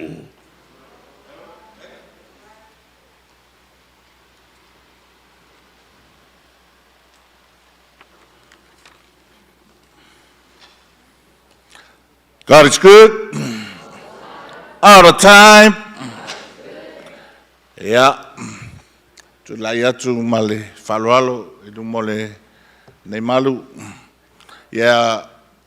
Sa uma fau lewa uma ona fatalofa ia nisio tatou moni mau. Ia au pea ona tu atu le limo le fatalofa ila sunga le taitai. Me se ero nei ava no fa auro wa we faisina moni mau. Asuna fonga sinot Amerika. I mau so atau sunga tamafa se au ia mani fa pea le sunga ia fa se au ia fili. E fatalo fatu pa ia le yaso. Sau nofo a mau mafau ile nei vai yaso. E se foi de Maria nei vai yaso tele o faunga. Ia ai o ale taimi o la mo e de po. Ia fa ala talo foi de le fa mai senga le nganga o le tua. Ai me se isi tato ainga tai leo fanau. Ai wow. E pupu ala o mon mau. O se maftanga martinane. O so ia ulata. Ia o te fia fo i le o tanga tai side ili le the kind of person ia o si lo mto ulata. E masani ana o tau sa idea pe ia iso na anga fia sense of humor. E la le si aso na ana ma Eva i malom tua I mea whanulua sa whai. Ono ka mai leo loma tua e tiao. Tole milo. O leo ke loanga o e ke whai launga. Whawhengai lua. Mai o langa lenga e launga ia ma ko malo o fuami. Ele lua fe ma le lua. 2002. E a o whea kono sia tofi. Vai. O le taimi nā la e toa whaulau pama, e rei ni whai launga. Sa hao ai launga, i alu no le atala lo matua a. Awa foi o fa matos fa toa au whai launga ni matos e mamisi ma maftanga. Ia, wa mai whai mai lo matua, vai. Le lopon mena o e tua e lo launga, te rei whai launga. Ia, au ilea. Ia, o tinani. Ia upo tuspaia, kalatia o fai po ful lima. Oi kalatia lima o fai po lua man lua tolu. O mea ia o te fifia ui e laungai. O mea na e fa mai o fuo le nganga. O fruits of the spirit. Ia ngala e le lis. Sometimes e ngalo fai kia. O le alofa le ole fide mu. O le ai le mea na i lalo le pito i lalo. E fatu sai na ia o tina lea. O le lenga o ia, po le gentleness, tas ulaka, I la uvai, pe o no fai atu, o talnoi, nei o tofa vidi nei, ia ai umai fa ulata, e gentle, e fa penale, le mea alofa le tua lo ia ulata, ia, e tau salanga luenga, pe fa o na maua e tau mai tina se lesa, mantua o ulata wa na sau I Amerika, au vai taimi ia, mātou I sa vai. Se a sau sesi, a langa ulata, e sau menu o sa fotu. Mantua nu nanu mua I loa nanu I sa mua atoa. Ia o le ala le nā o te mita I si o tina, ta whimawa lau malanga ulata. Ia e mātou whaamuri atu, ma taptapo I atu. Ia manu ia tele, to enga o sauninga nei asu. Manu ia tatou mawhitanga suafa Yesu. Amen.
Ia. I le suafa man malolo tātou wali. I o te whātalo whātua i le. Sunga tau simta ngā ruenga mat whatua. Whapel pa i o lau whai ngā ruenga. Ia tupu mai e. Whai launga. Wa fio mai nei aso. Ia. Wo mai masani. A wale wha moe moe o sio. Sio uso ia Ulata. Ia o le alo lau tūlai. Whaisina o moni mau. I le masa o tanga ia Ulata.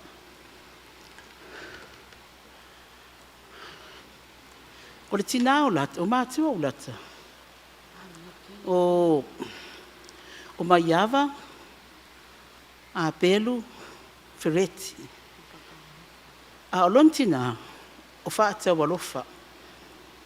O whaata walofa la tina Ulata. Ia, o lo se o tanga lea. O lo se o tanga lea sa fotu le nu u sirin au le leo. Sa vai atua o sa fotu. O whaata walofa. O lonta ma. O le tau ina ingo ia alifi. O alifi. O lontina. O le lo matua ingo ia suea. O lau tama, o toi leiu, talau wenga, mai sa fotu. O lontina, o tina o lau tama, o le lo matua ingo ia sita ngata. O sita ngata la, e uso le rei sita ngata, ma su ea, le tamao, le tinao, o le tamao ta walofa, o le masa o tanga le sa fotu. Ia, te whaisina o tāra ni mato mawhitanga ma Ulata i. Pawa ia ia o whanofa i o mātua sa whaifi au pawa ia i. Pei o whetarainga fo i masau noanga o mātu nei. O Ulata i, se tangata i, e se le loto maulalo. I le se o na ngāo ia. O a fo i me whono e whai al matu au so whērwhanu. Sa wai e lalo. Po le arve vesi. E sa wai e. Tari ai al file mu.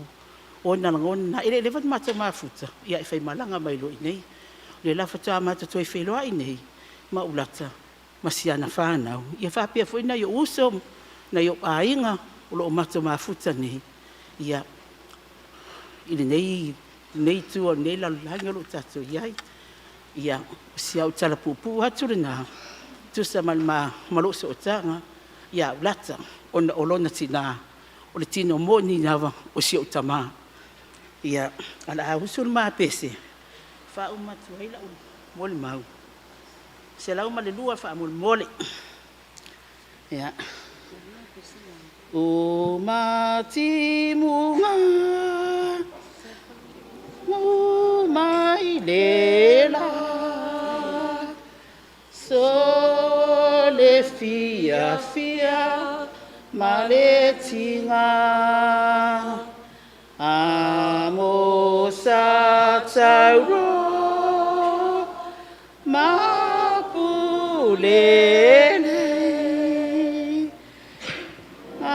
asale fita ilalonei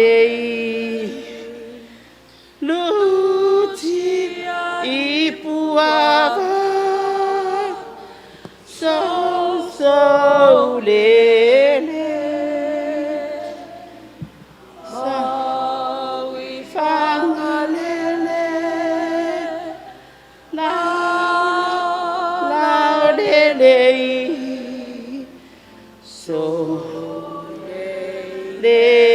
vasat la tamalu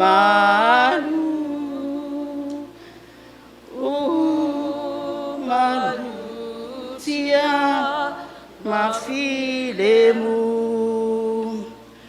ia soifua ono Yesu amen. Oi Ulata ia sauia na tarsia no mo so no fuanga mau de lang ia fatan mai mato this time mulmuliane Whaftai.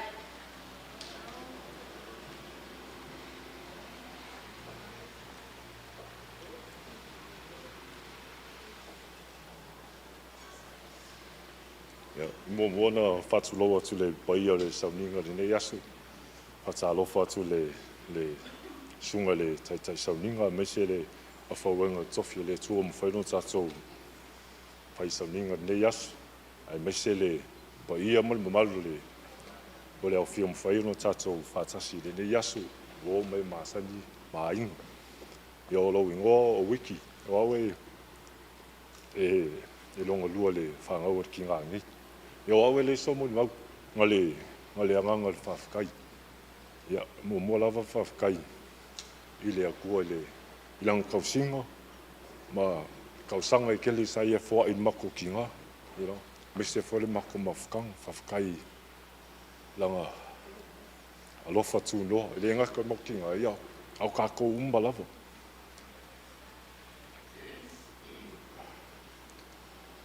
Whawhakai le ki ngā mo le wapopo inga, whawhakai mo ki ma inga.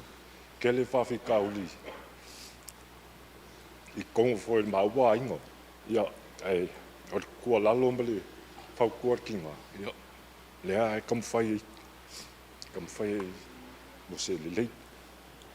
Ia, whawhakai aku i wō me masangi a inga, whawhakai ko wanga le lei.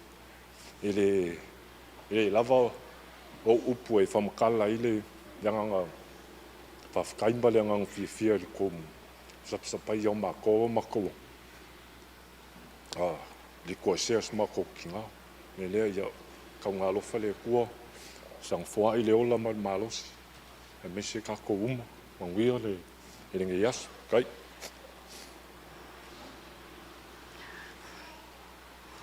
I just want to thank everyone for being here. Thank you, God, for giving us this opportunity to celebrate this beautiful life. My name is Whawhitai Tua, daughter of Reverend Faimafili and Moso'oi Tua. I just want to thank Mama Ulata for all that she's done for not only myself and my husband, but most of all, our children, for loving my kids just as her own. Not only our kids, but loving my parents and my siblings and their kids as if they were her own. My memories of Mama Ulata was full of faith, calm, and a lot of advice for the both of us, not as a husband and wife, but as a Christian woman. I want to thank her for all the conversations that we've had in the past, all the advice that she has given me, all the love, and also giving me a voice in their family. I just want to thank her for all the opportunities that she have given to all of us and all the love that she shared to each and every one of us. It was not any different like as Moli Maus before. She loved us all the same, but really she loved her church and her sisters the most.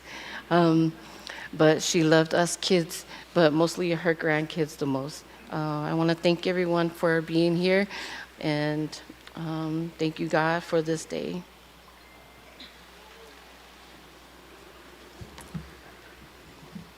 God is good all the time.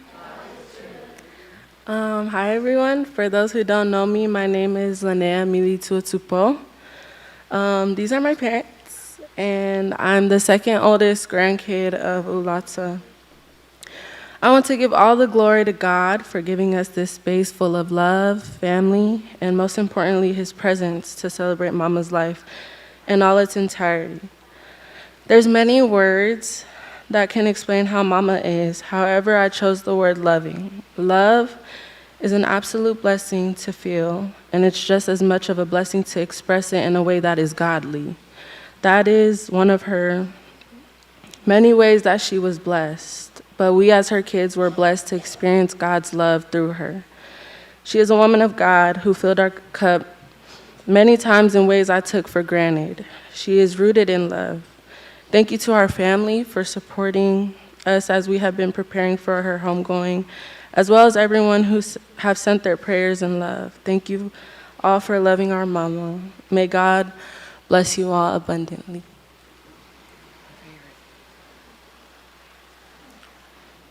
Hello, everybody. My name is Gayo, and I just wanted to say how I love Grandma and how I miss her and how I'm forever gonna love her, and how every day when I went to church, I would always see her sitting there waiting to praise the Lord and getting ready to just praise the Lord. And I remember when she always used to teach me how to always follow Jesus and how to always do the right things. Amen.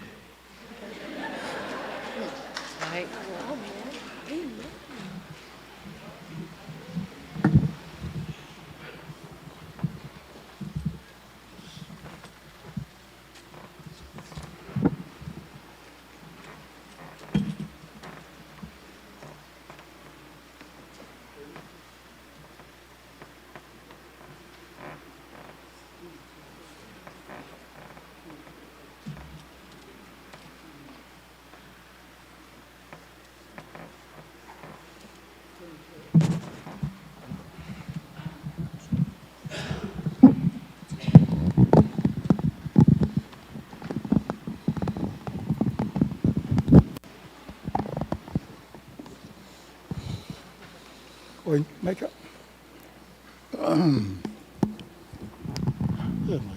Ya, mua aku pa years sungal fe kai. Ai mes foi da fanga renga le ku. Pa pe foi manu le karisia. Ai mes da ufia. Kupu mai o ka ko ngu. O kula kinge kemi. Vai singo boli mau. Kalwai o au. Mai o kei ngam me ke umak. Le fi ho fora. Ka fo sa upu. O au. O lu mo kuar ko iga le ngofomo. Ma lo step mam. Lo ngo Ulata Leomiti. Wa o kama kuar aba. O ko kele uso ba liu maraba. Ko au le koi. Ya makala lea. O kala o lo uso. O Ricky o lo step brother. O lo ringi o Aileen o lo step sister. Tawa my half brother, my half sister.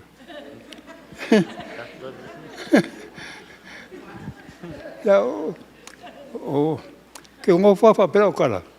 Pe fain ka paisa o kala pe ya. Au ngo ma fa. Ke lo fa o ke ia. Fa la ko me esa me fa ia. Yo ya la le ko lu mo se fa si o kala. Ulaka. So ulaka bo makua. Pakas mo ka ma bo makua. O fa lo ko rua. Ya ai. Ai mafkanga mo ulaka de ke so upu. Ya ulaka. Wa de ke ma mafkanga. Ulaka e lo fa lo ka ma. Yo e lo fa lo ka ma ulaka. O vo ke lo fa ya ulaka.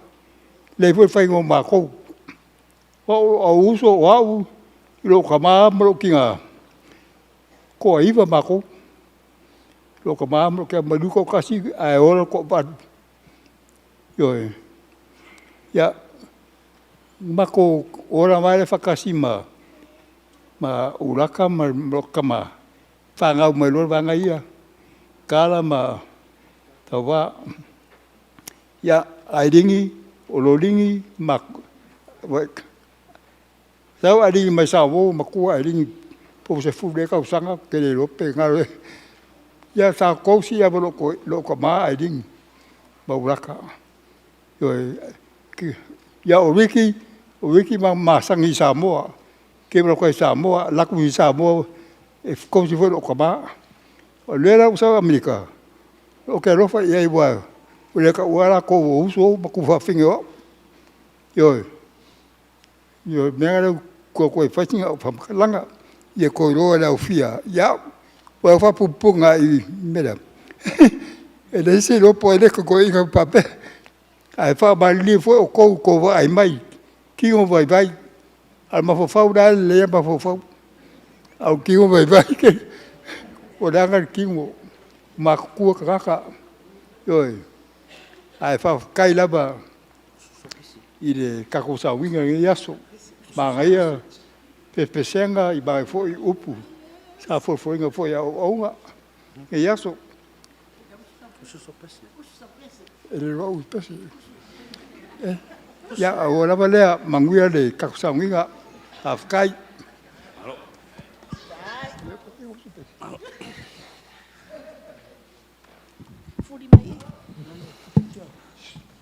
Wicha, algo chica. Cala, puta. Okay, go ahead. Yeah. Okay, go ahead.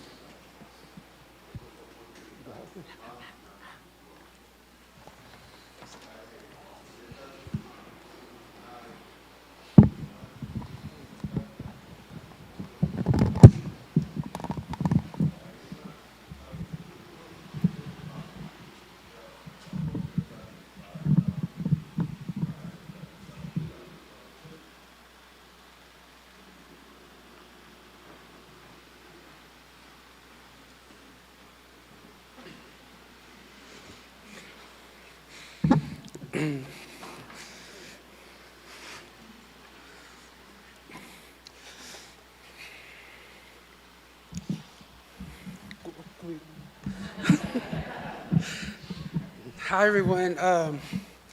Ulata Leomiti. I'm the third child from my mom and Ulata Leomiti. It ain't someone out. I just want to say I'm very grateful for my mom and everything that she's done for me, and she's always been there for me through every stage of my life and everything I've been through. And I'm grateful for that, and I'm most grateful to God that He allowed me to be able to take care of my mom, up to her last days while she was in Utah. So I'm grateful to God for that. My mom was a strong woman, and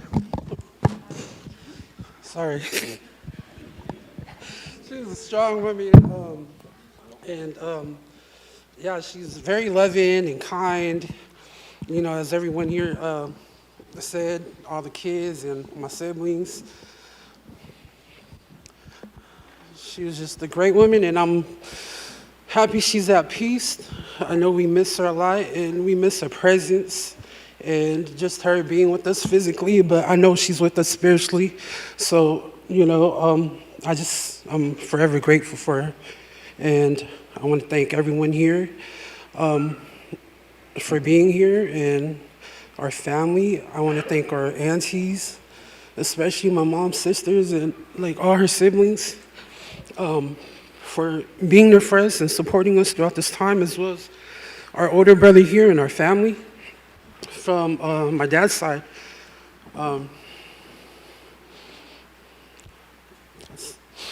That's all I have to say. Thank you, guys.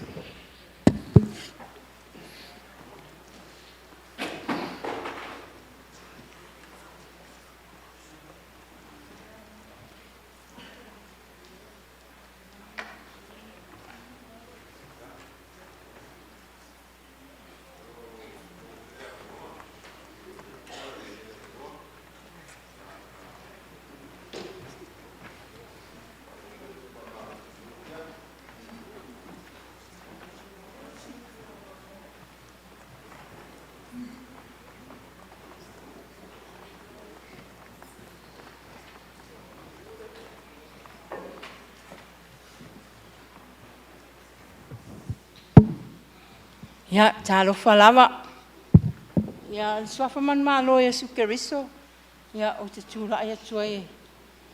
Malo o wawa, malo o whaalo ala tele. Sumai o sunga. Au nā lea tua, mai se o whara tua. Ia, pa ia male malu o tātou sauninga nea fiafi. Ia fōlwi inga i lea tua. Una nea manoa mo ia saunia mo i tātou. Ia, tau te moli mau i fō i le soi fua stina ia ulata. Ia o au o whātau alofa Ferretti. O le sia ungoa o Makereta. O au e na fitu le whanau o matou mātua.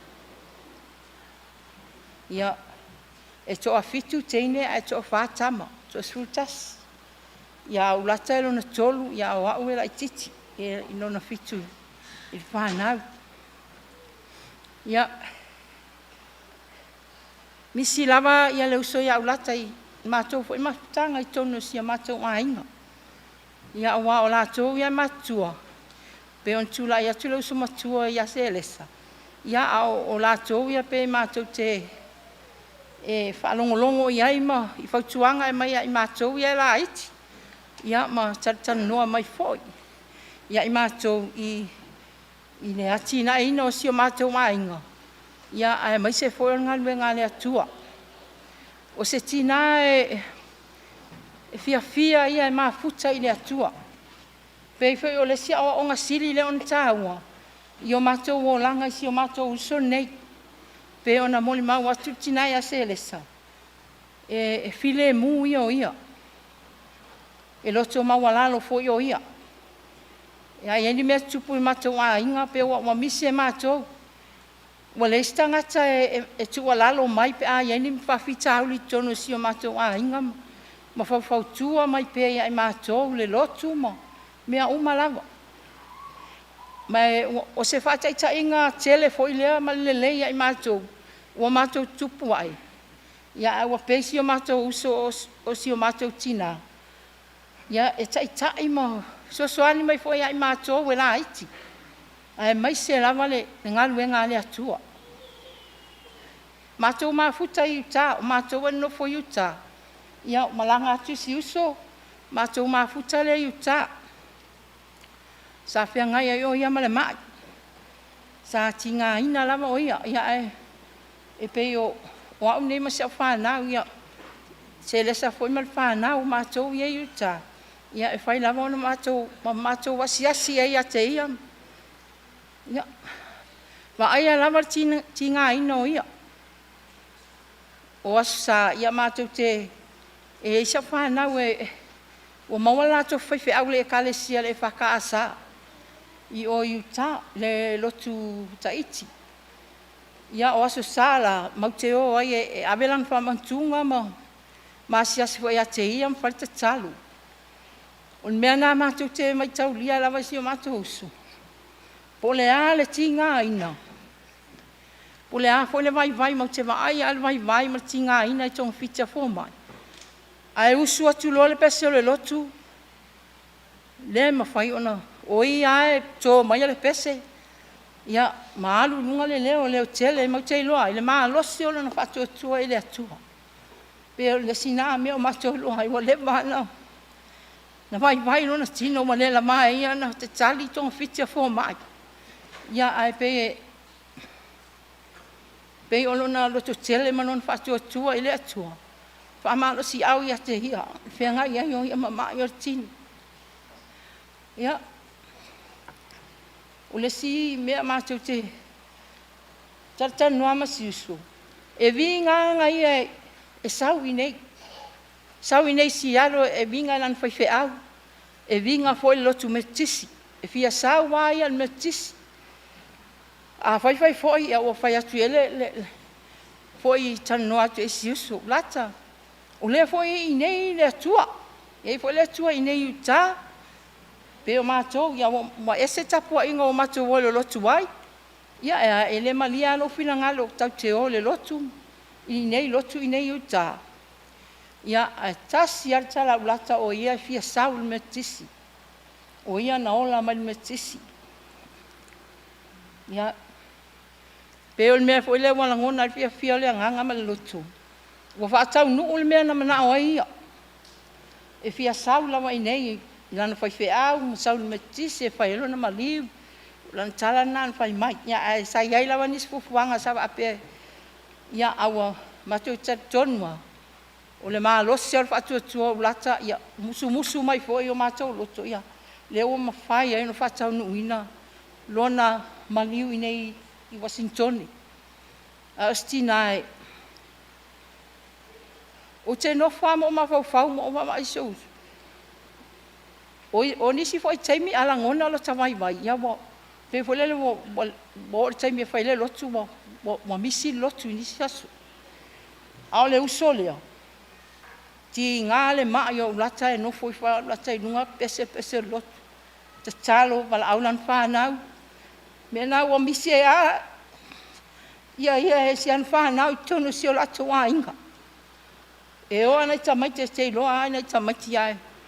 Le ma fai on tu la fo ia lata si an fa na. Pe na foi ma to mo te lo foi la talo mai mo ma to tatu umala tatu wa inga. Ia o se fa o nga siri foi le o fai mai nei uso ia te au foi malo o langa le o la talo ma le o la tapua I le atua. Ia wa toi foi le nganga le fa tele la vai la sunga le o fe nganga ma fa tua ma se fai fe au I la foi nga luenga tofia le atua. Ona o talo sanga sa tu fe nga ia no fo talo atu tapua ni nga senga se tina ia ulata. Les famalo si aule ia te ia o fe ngai o iam ti nga o na tino. Ia po I vi inga ile atua. A wa tatu malama lava. Fe alava me tatu te o ia. Ia o lo tau muli ile lo fo le atua ia tatu. So se me lava. Ia ai pa tai tele ne afia. Na ngona fia loto ia mai foi mo tu mun falsa ia to mai support le Pamo mo si o mato uso ne afia. Ia lata ia. So mol ma pu na. Si o uso makereta. Ia ia. Anu ia lau malanga. Talo mai foi mo mato ia atunu e foi se aso ia. Mau te atu e foi mea nau ia. Ia ai. Pa tai tele lava mo le manua. Lau sunga tamanga luenga no. Ya, ma fatua, ya ai mai seu. Lau fai luenga tofia le tua o tatu au wai fa tasinea fia. Ya, soifua ona o Yesu. Tai lava.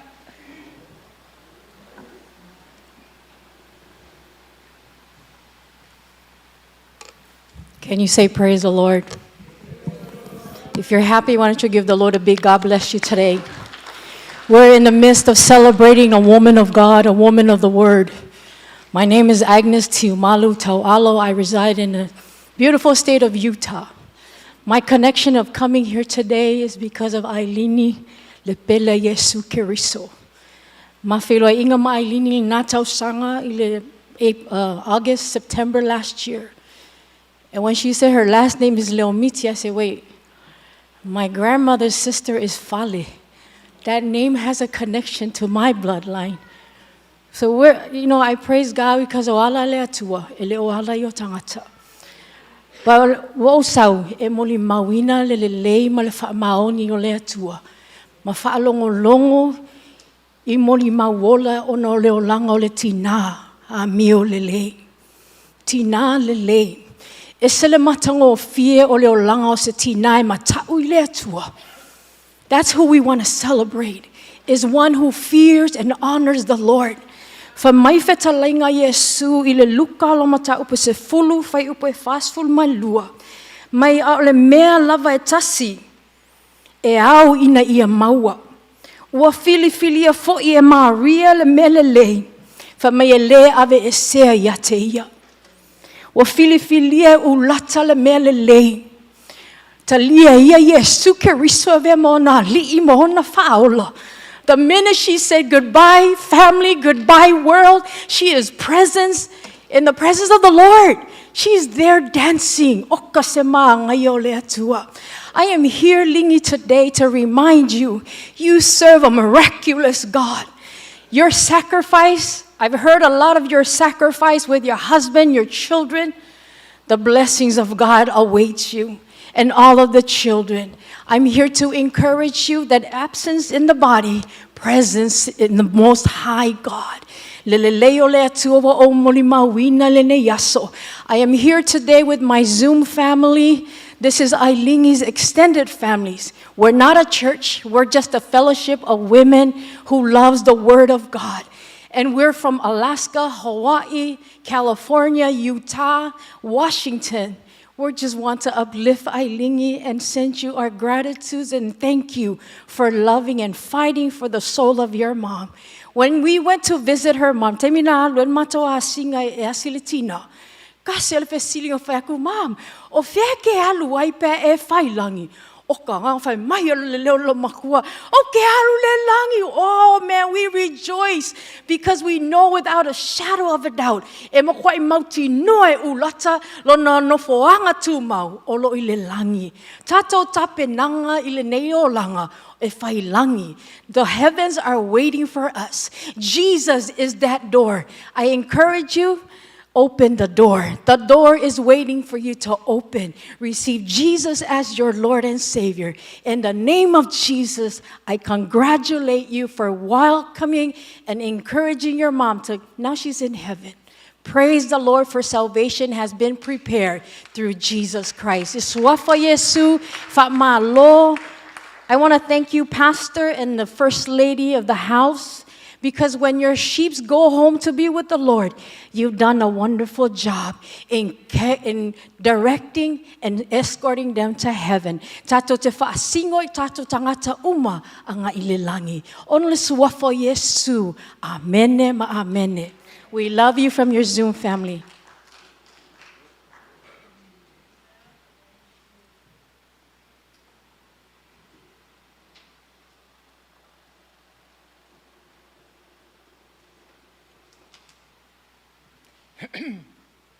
Yo te manatu a vele fala. Po umi fo sauni nga nia fias. Mo sa ole manatu te sawe moli mau. Awana moli mau lo le mato so matua me se tuangan. Fa pelo ia lava ia mato. Fai masui e mato. Ia pangal nia fiafi. E ma e ole mata lasi ole lofa ole atua. Tele sa afia finga ile uso. Tofu for tangata malana mulmag. Ai ole upo mele fionga pa ia le atua e whapea. E lea o ngā o na outou tala i ngana a tangata maanged ai le aise alofa. O mana tua nei tala ina ua mātou whelua i matamai a whili tai aoni. Ole whai upo le na mātou whelua i ai matamai a whili. A ole whai upo whai lea, o lewa na o mawhawhau iai. Whai e sau mōli mau. Wala ona o wa mai ale nei whai upo. Awa, ona mātou usu. E ona mōli mau nei asu. O siti nā tumu le alofa. Wa wala mea o te fia mōli mau ai nei asu. O le ale tuu mama o asa o mōli mau. O le asu. Na ta otu aisi a matu whaiwhi au whanma. Ti ngāle mai o le matu usu. Tole tolo lava ulata whanma. Awa, o lata. O le pele ia ia, o le au whai ngāle wenga. Ai maisa le matu whaiwhi au. O le matu whaiwhi au fu. E pele o ia te ia. Ti nā mātutua o le mātamutanga wenga. Whaalualo i ai le mātou whaiwhi au, o le waainga lea le mātou whaiwhi au, i tonu o le mātamutanga wenga. Ti nā mātua. Awa asa sa ili e tō wha. Sa ili e le whautanga le lotu, ale nei matanga wenga. Whangalia, o le no fo ia le no fo e tāwiti. O se ti nā, na malu ai fo ni a inga. O lana tua lalo, o lana fautua, a wae mātua o na whaime al mātua inga. E ei teimi e lu ngāla alua ingisi o teimi. A e le tai taisi i tia le leo na mātua usu. O ia na te whamalu ua. Mea e whale tonu I matu a inga. E o whae tonu o matanga ruenga. E taimi ua tau te moli mau ele manu nofo e mesi o uso le maa. Le taimi o mama futa le matu o ulo. Tau si ali tai. Whaalongo mai losi o uso o tau leo tele nisi o taimi. I ona whaafonga le te maa. E musu mai e tia. Ona sa. Ona tua lalu. Na malu e ni a inga. E mesi. Sa fe sili e to fa. Fala me lava nei. Ma misi lona leo. Le faituanga, ma le tua lalu e mātou. E pangani e ulata. E ua lava le nā oso mo I mātou. Taimi o mai ulata o wala au e asi. E misi uma lava tangata e mo moli mai e alofa ulata. Moli atu o lofa anga. Ia nuu masulu. Whaatai tapua inga. Ia vea fole ne ia manoa. Watu waise. Vai maalu fo I lau sunga tau simtanga luenga. E lea fo se a leu. Se tau tua le lava fo I al tina.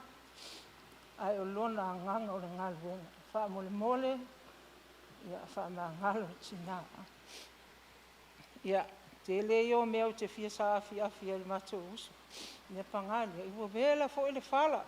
Ai paua leo se mea o au mai ai le ne tina le uso.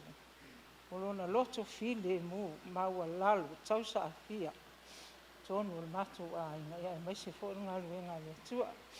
Ia atonu. O sea o inga fo I le e mato. E mai se fo I lo ne tangata. Wawa, ia e tele lava taimi e masani le mato a inga.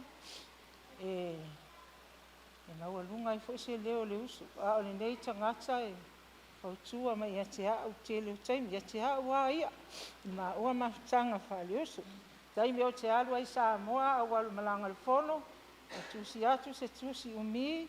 O se whamanu ianga. O se whaalotu tele. Ia e pangalia. Ia ua leo o le toi atu. Ia le fo malanga le usu. Tai tele lava. Tai fo mo le amanoa. Ia ulata. Ia manuia lau malanga. Whaatari mai fo mātou se taimi o lumana. Tusa mele fina ngalo le atua whaatari le amanoa.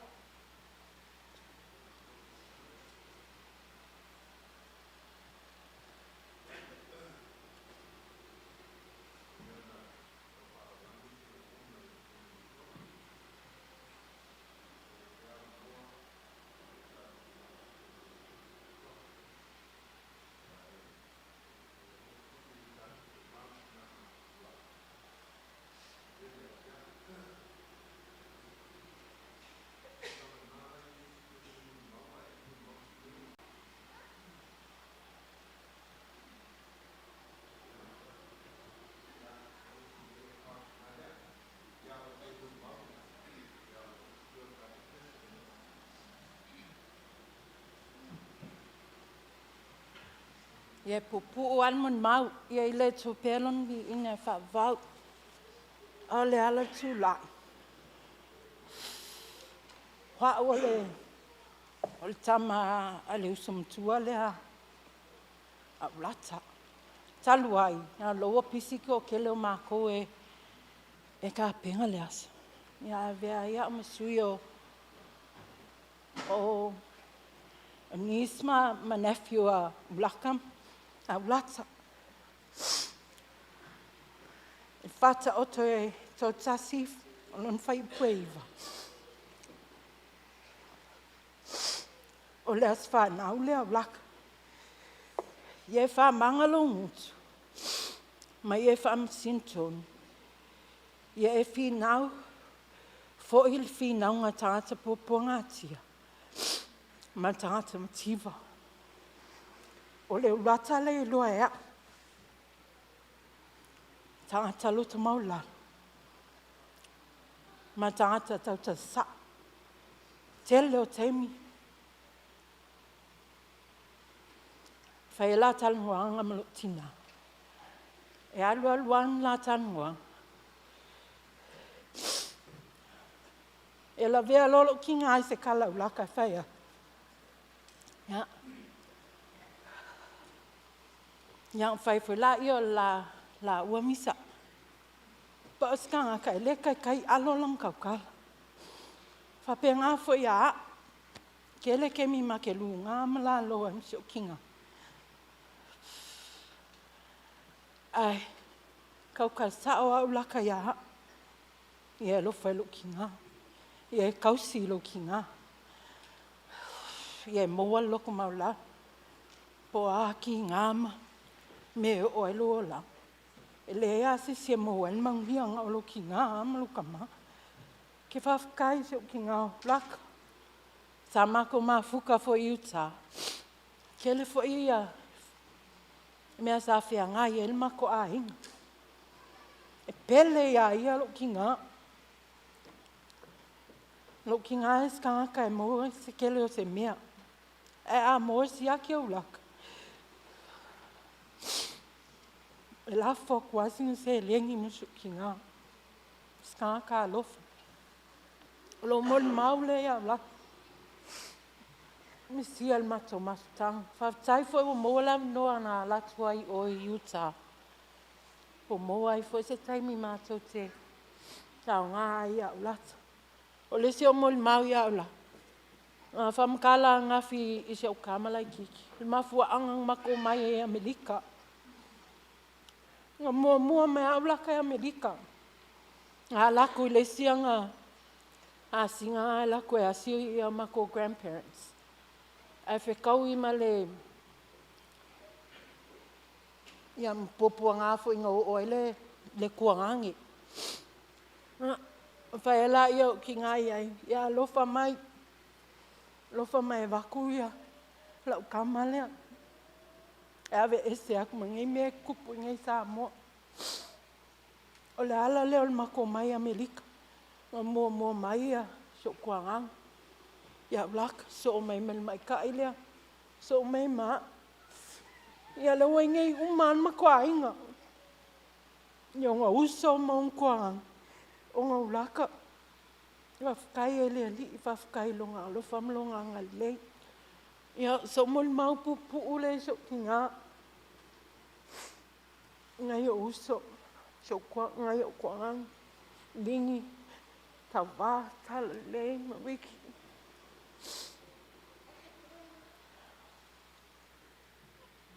Ia moa file mu. Ia au tau. Au ale aso tau tina. Ina ia. Whatau nuina. Ia. Matu. Mau aiso no whanga lang. Ia sina mun maule le nei aso. Ia nko. Patalo whaatu le malumat pa i o tatoa fia. Ia. O te iloa vela le whala ia o e le au mawani a wanoa whapenei. Ia e mei seo mātou e no fo mau mai i isi stete o Amerika. Ia. E se sao le manato te sau ilunga. Ia. A leo sau tonu a se o so matua e whai atu se moli mau. I le mato mai fo i nei Amerika. Ia. O le upo le tusi. I'm going to say it in English. Psalms 115 verse 1. Not unto us, O Lord, not unto us, but unto your name. Give glory because of your mercy and because of your truth. Ia ave lava le vi inga I leo, na le vi inga. O le aso nei, e leo se aso wha noa noa. O le aso fia o tina o ulata. O te whawtai lea tua I se tina alofa ma se tinanga lei. Ulata has always been a role model in my life. O te whawtai lea tua I ana whautuanga. Ia leo tatou vai e le nei aso. She has a very beautiful blended family. Whanau umalea ulata lei lumai I. Ia whapena foi mātou. E ui lava mātou nofo ese. Ia o se tina lea sa whaatina o mai mātou I nei Amerika o mātou o mai nei. E close lava le la maftanga ma se o tina. Ia ona e so tau sangala ua ia e pampets for e ala ua te mi uma ai ulata e loto mau lalo mo e loto mau lalo ia. Yeah, today we celebrate a beautiful life and legacy of my auntie. Thank you. Holo moli mai alo faanga ole o whanau. Ai me se lava sheo tama mai leo Zelda. Na whainoa inga lava, whainoa inga lava e ulata Zelda ia ai lingi. O na sa whaape ave whai e ulata ia le tama matua lea. Yeah, sa tele lava ia fesoa inga leo langa. Thank God for her guidance through my life. Yeah, vi ia I pele atua I ngā luenga leia le tina. Yeah, ole aso nei le se aso mo lata o mo tātou. Ina ia tātou maua se o onga lei mo tātou langa ma ia pei tātou le tinale ia ulata. Ia lofa tele mo o tō, sheo ainga pele a mese wo mai masani, ai whaapea foi au ona le atua lo tono nei fale. God is good. Amen.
Talo fai ua le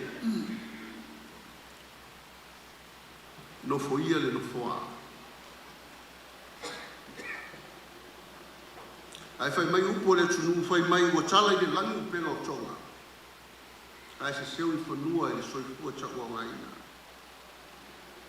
Ua fai langi. Me tuni ngā sia le aina sātana loana.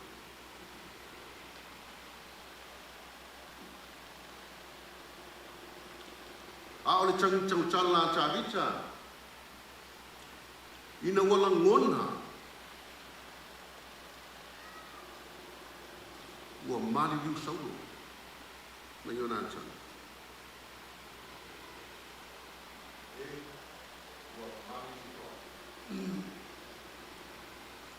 Ua mauma wai au perotau.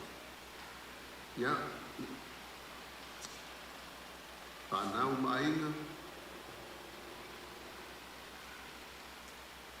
Ua uma ona pēta laima nino Yesu.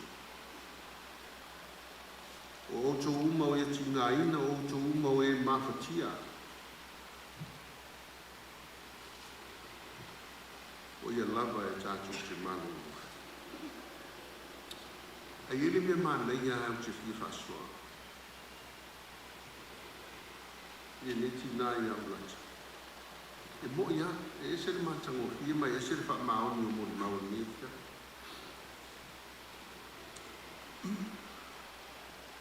Ile teimi ua sa unia matila su e tofi whailau. Ina ua mai a mesu e ngaua, o le tasi a fiafi ua vili mai ulata ia tia. O le tala whaafetai, e la ngona i lona supufonga le fia o lona loto. Alfe siri al tinanga mea tia, tama, o le asa wa ai le suenga amati. pai tina o te popo. E manu Yesu e ngā matina.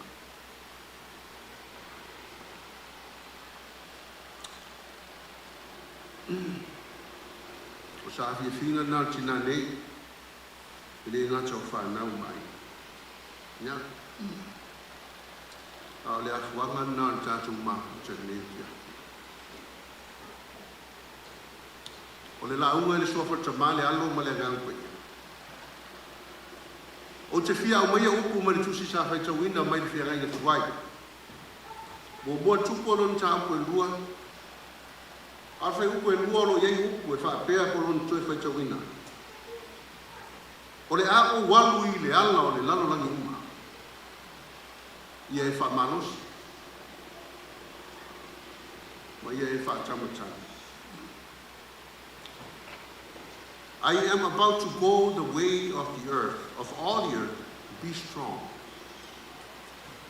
and show yourself a man. O le a o walu i le ala, o le lalo langi uma. Ia e wha manosi. Ia e wha tamatana.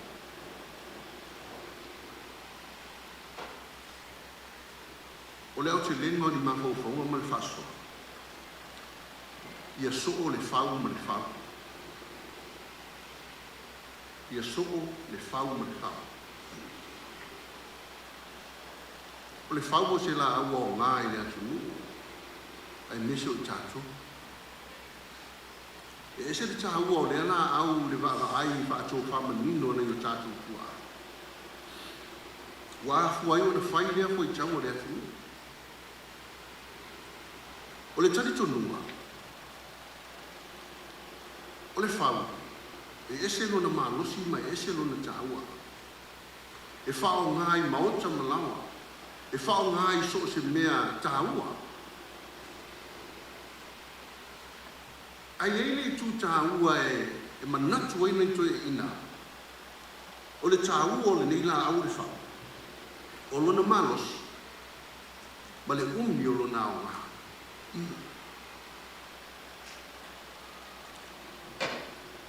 O le manatu lao nei tamā. E lea tutusa le malosi o le whau maisi la au. Pei o le tamanini, o le fuafua, ma le tele o la. A le whau e moe o nei tamā. A whao ngā le whau se whau moe tāua. E ta taua ona so soko i le isi whau. Ona tu mau leo lona tāua, ma tu mau lona malosi, ma umi lona au ngā.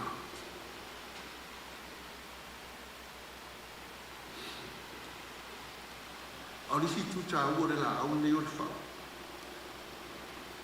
O lona pau o le outer layer. O le pau le whau. E whai ma peo se maia e sai sai ai. E wha mau ai. A le tāua leo la ngono nei tua. O le whao ngā ina, o le isi lea maenga o le whao. E wha mau ai mea ina ia mausani. Ma wha mau popo ai, ina ia tu mau le matango fie.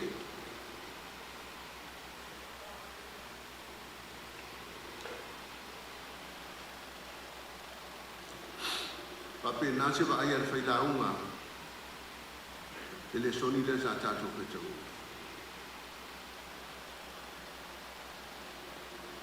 O upo le mawa e ngā tā vita i lo nātari.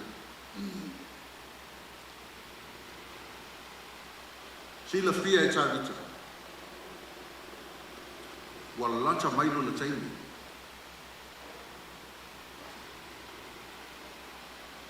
Manatu tā vita. Se ia whaise tu walalo. Ma se ia tumu musu i lo nātari o Solomona. I lo e tā vita e le whai ngopia. Ona whai mai leo tā vita i upu ia. O whata aua lia fia.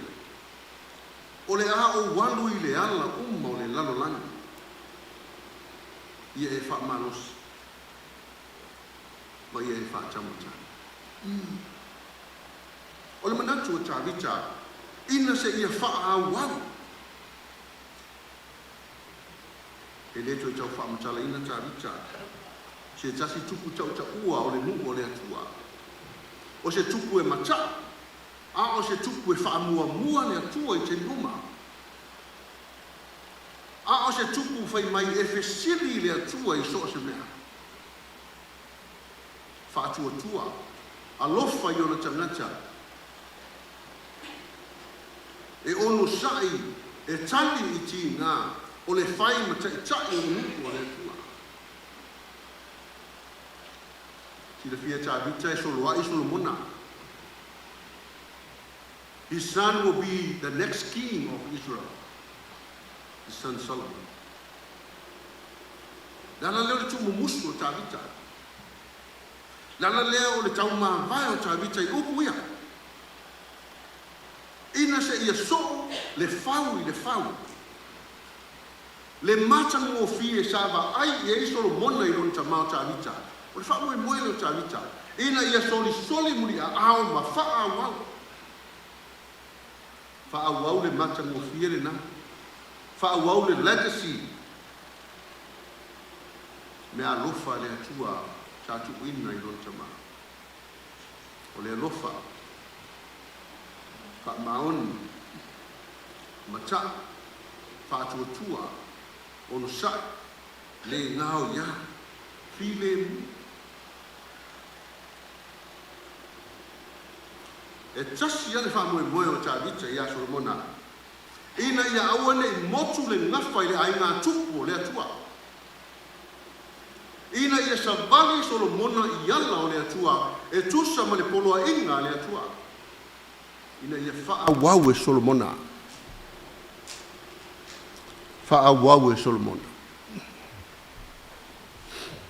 Dal meu ta ua ia cha uni.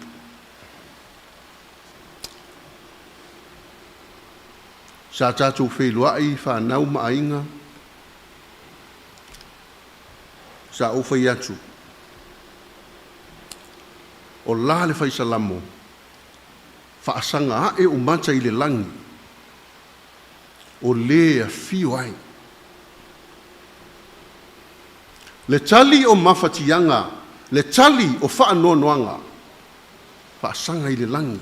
Aisea. Le atua e pule au au I mea uma. Le atua e ou le mana ma le malosi umalava. E nate au maia le file mu ma le wha ma fanfananga. Nate au mai le loto tele. E tali ai ti ngā.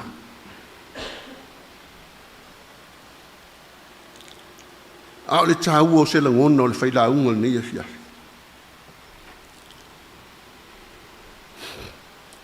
O le ase tu musu o ulata ia te o tau mai tātou.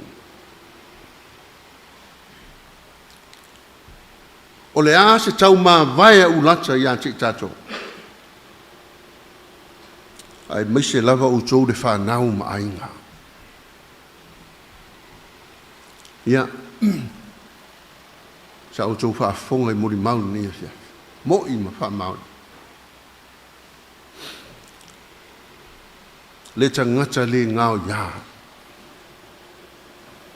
Le tangata alofa. Le tangata I matau I le atua. Le tangata I ma e fia ma futa te talo. Le tangata ta po le fala maula le ula a wa o tau whanau mainga. Le tangata e whaano no manu I le atua I te miu. Ioe. E le se au tō muri maule ne fia. O lata o le tina lofa. Ao se tina e se luna whātua tua I le atua. Ao se tina e le ngao ia. O le tina e tali ti ngā o whaingata. Ao le tina e mafuta I le atua I te mi umatitaro. Pai mai tā vita I lo nā tali I o Solomona. o le au walu I ala o le lalolangi uma. A o oe Solomona ia e whaamanos ma ia e whaatamutan. Whanau maainga wo me masan.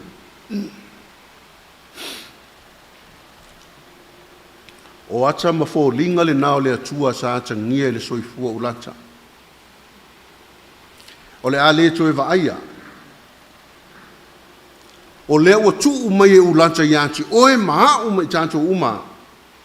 She passed that torch to you, kids, children, families, friends. Le ua tuu ina mai e ulata. E tātou te wha wau fo linga ia o le atua. Wha whio na wha wau. Lo soifua ma lo wola I le aso ma le aso. Mulu mulu I Yesu vai o na soo. Pai mai o na soo oe o le awao. Pai mai Yesu I oe.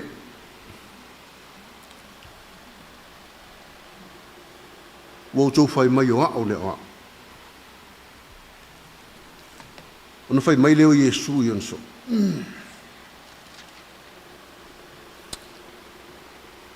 O lea ua o tu ina atu le wha o a o ia te uto. Ia o tau wo ia wha pe nao na o tau whai I tangata. Wa uma o na whai e ulata wha o a o. Mo o tau le wha nao ma ainga ma I tanto uma.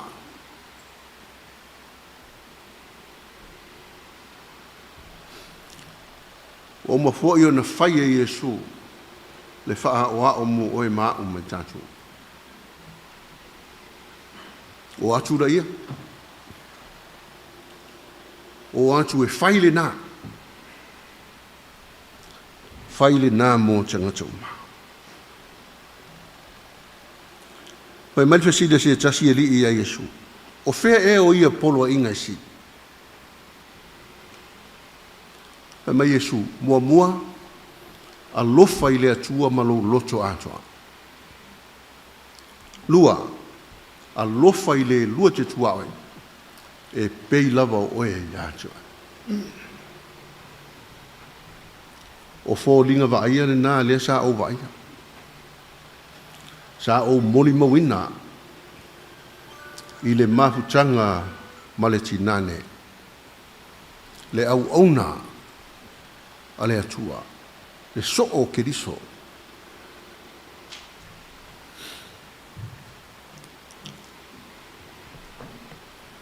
Ile mali nei.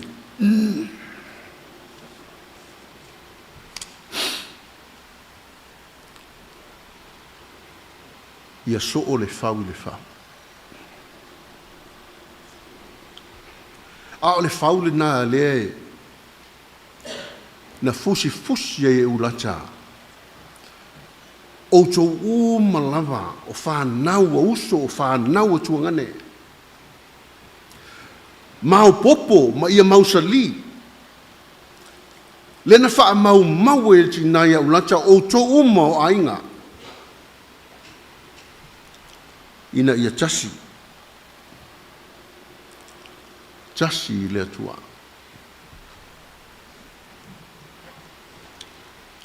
Wa umana ma manu ele atu alti nā I le mātango hie. Ai whai mai upo le atunu. E le taula e ia le tonga le lei. E le taula e ina. Le tonga uma na teu teu, wa uma ona whaafuru, wa uma ona lalanga, wa uma ona paamatanga fie. E le taula e ia le tonga le leia le atua.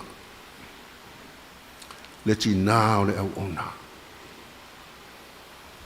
Le tele o matango fio le atua sa moli mau sa soifua maolai.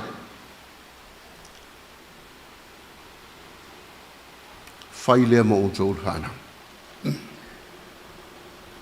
whai lea mo o tau e wha wawina. Le matango fia o le atua. I lo tau soi fuam so matu. Tarsia. Tua i mau o tau le whanau mainga. Tafi mala le malanga al tinane. Manatua. O lo soi fua le atua. Le atua o manu, le atua o matangofie, o le atua o le alofa atua. E la ei, e mamanu inai, lo o tau soi fua mso tātoua. O le a tātou whai u. Il pese se lau fitus pun marilua. Mau ia ao Iesu tātou te mapuai, tātou te fia, tātou te whawhitai. Se lau fitus pun marilua le vi inga o le atua.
le ali e wa uma le ngā lue ngā tangata. Mātou talo I le mana o loa nganga. Se ia e fua I maia le file mu. A o le malosi mātou te whianga iai mai tu waso whainga tā o lo mātou. Wha mawhana whana, wha nau ma ainga, ai mai se o wō ma au me mai. Ia tu mau le mātango fie, sa e ma manu I naila o ona, I le soifua ma le ola o tangata. Ia lunga o I mātou uma lava le manuia, o oe le atua le tama, le alofa ma le file mua Iesu ke riso le alo. Ma futanga whaiwhai pēr ma le nganga pa ia nei māso uma, e o I le whaavavau e whaavavau lava. Amen. Amen.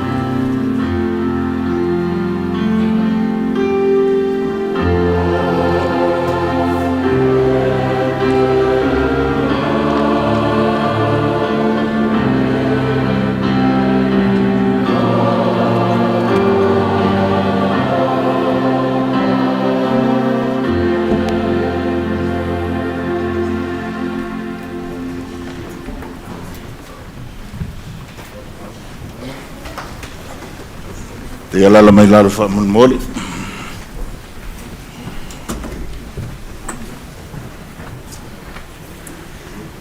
Ia le alu loa se fa mtaranga o tai ao o le tula se fulu. Ia le titire for Port Kalame lo adwa tuai toi sa ninga tina ia data final service. O lea wa ea le toari ina wa mapu sasanga I whanga am tau sa. Sai foi man manava pa ia. A o se upu whala I au. Na manava ina I lana au auna. Le sunga taitai. Awa le pa ia o ainga. Malama malu tatou sauninga. Paftai tele I lau sunga le taitai. La sunga tau tanga ruenga por fonga fo yo sinoti ya vani fo tapo inga I tau tanga ruenga ya amani mane tau tanga ruenga ya pili e tau tununga o le ao le sato ai lunga wa inga ngalua fa pe le au fia le ne yaso yo fa pena ona fa susuina ele upu o le tala le lei tu sai foi ma le la uma le neaso li o le vai asina ele ngata foi idea ia o fa tawina foi o moli mau fa pena ona lui tawina I tatou I le neaso ai ele manatu o fa so longa o tatou por Kalame neaso ona e vai lua ia o le whainga leo, e whai I runga I nei. Ia e walau atu man whaaloalo lau sunga taitai ma le malu lau whainga ruenga. Na i o tātou matua, ia le vai e whai whala otu I tapau mainga. Ia o tātou leila lo, ia a mai al sauninga, ia mai nei forfolanga ia ona sua tu leila lo, ia o le a whapenao matua soto tūpalpala, I tā penang fo ia ainga lua. Ia ai fa lua se leo ina nei umi wa vela foi de fala e memoria tele fa sta tele ile nei fiafi ia ele tele sa matopu ia paulea nei ese si me omisi atu ele foi por Kalame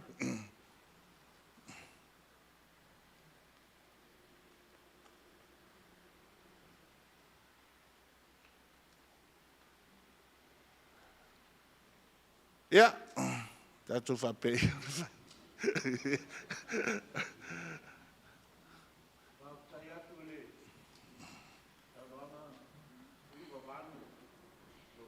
Pai mafu ai, papai leo o le langi lea na nai whai o no whaia. A leo se tala ia I nana ma mawha langi o tina, leo o ai nai na sa mani o toa, leo o maua. E leo se tala ia na te tiu na tasi na, mea o e sa no iai na. Ia o la wha anu volongo iai, e wa le maua. Ia i fui a ngā leo mo tūlanga ni ai ni ia a wharoalo te o ngā whalau ia ai mātua ka pera te ngā ia o le apa te nāo whai ma longo lava i le lau talainga ui o pai o ainga ma wharoalo whaatai. Ia, te atu sao, whai lava lo whonga ma whakatau mon mori o tātou mawhtanga. Ai eisi meo pa ui a tia, o le sauninga re ta o le overnight. 10 p.m. to 8 a.m. E le whaia le address lea e aru atu i proklame o lea le awhai I. O le I nei amata sifuru, pe amai ai a whai ngā leo. Ia ono whato o tato a inga whaman mole, lau sunga matila ma po isi o avanoa. E tautua na ma tato whai ngā leo. A se o mato atu mua moe la lo, ma whai u i mato e mai ai. Ia mar whaaro lava whaftai.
Hey, Gaka.